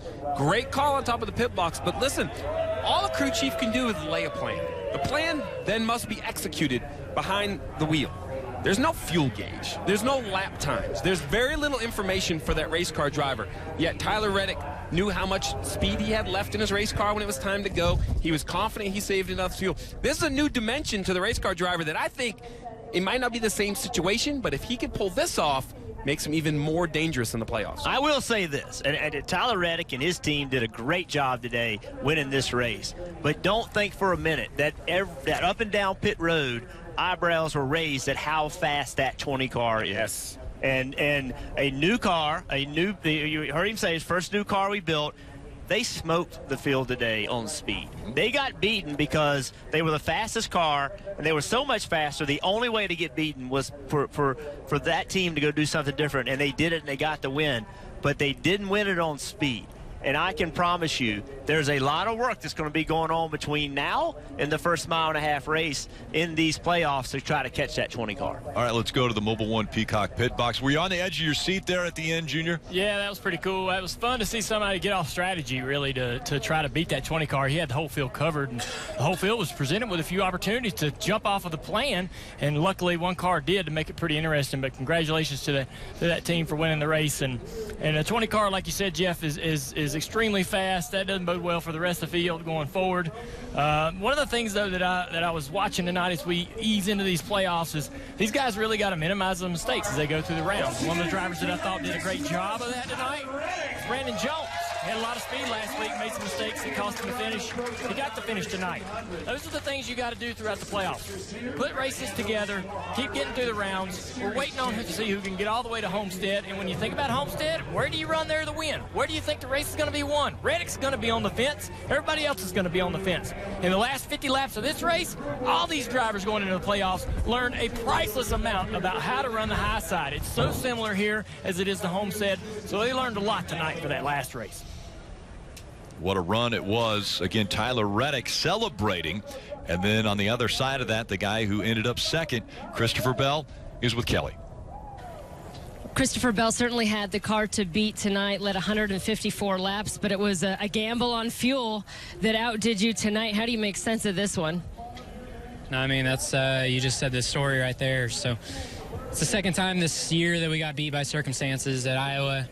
We put on our tires when we needed to, and some guys banked on a yellow coming out later, and they got it, and they beat us. And then today, they just kind of did the opposite of us and won them the race. So very, very disappointing, but obviously I'm really happy with how our Ream Super was. It was really fast, so it's a good sign.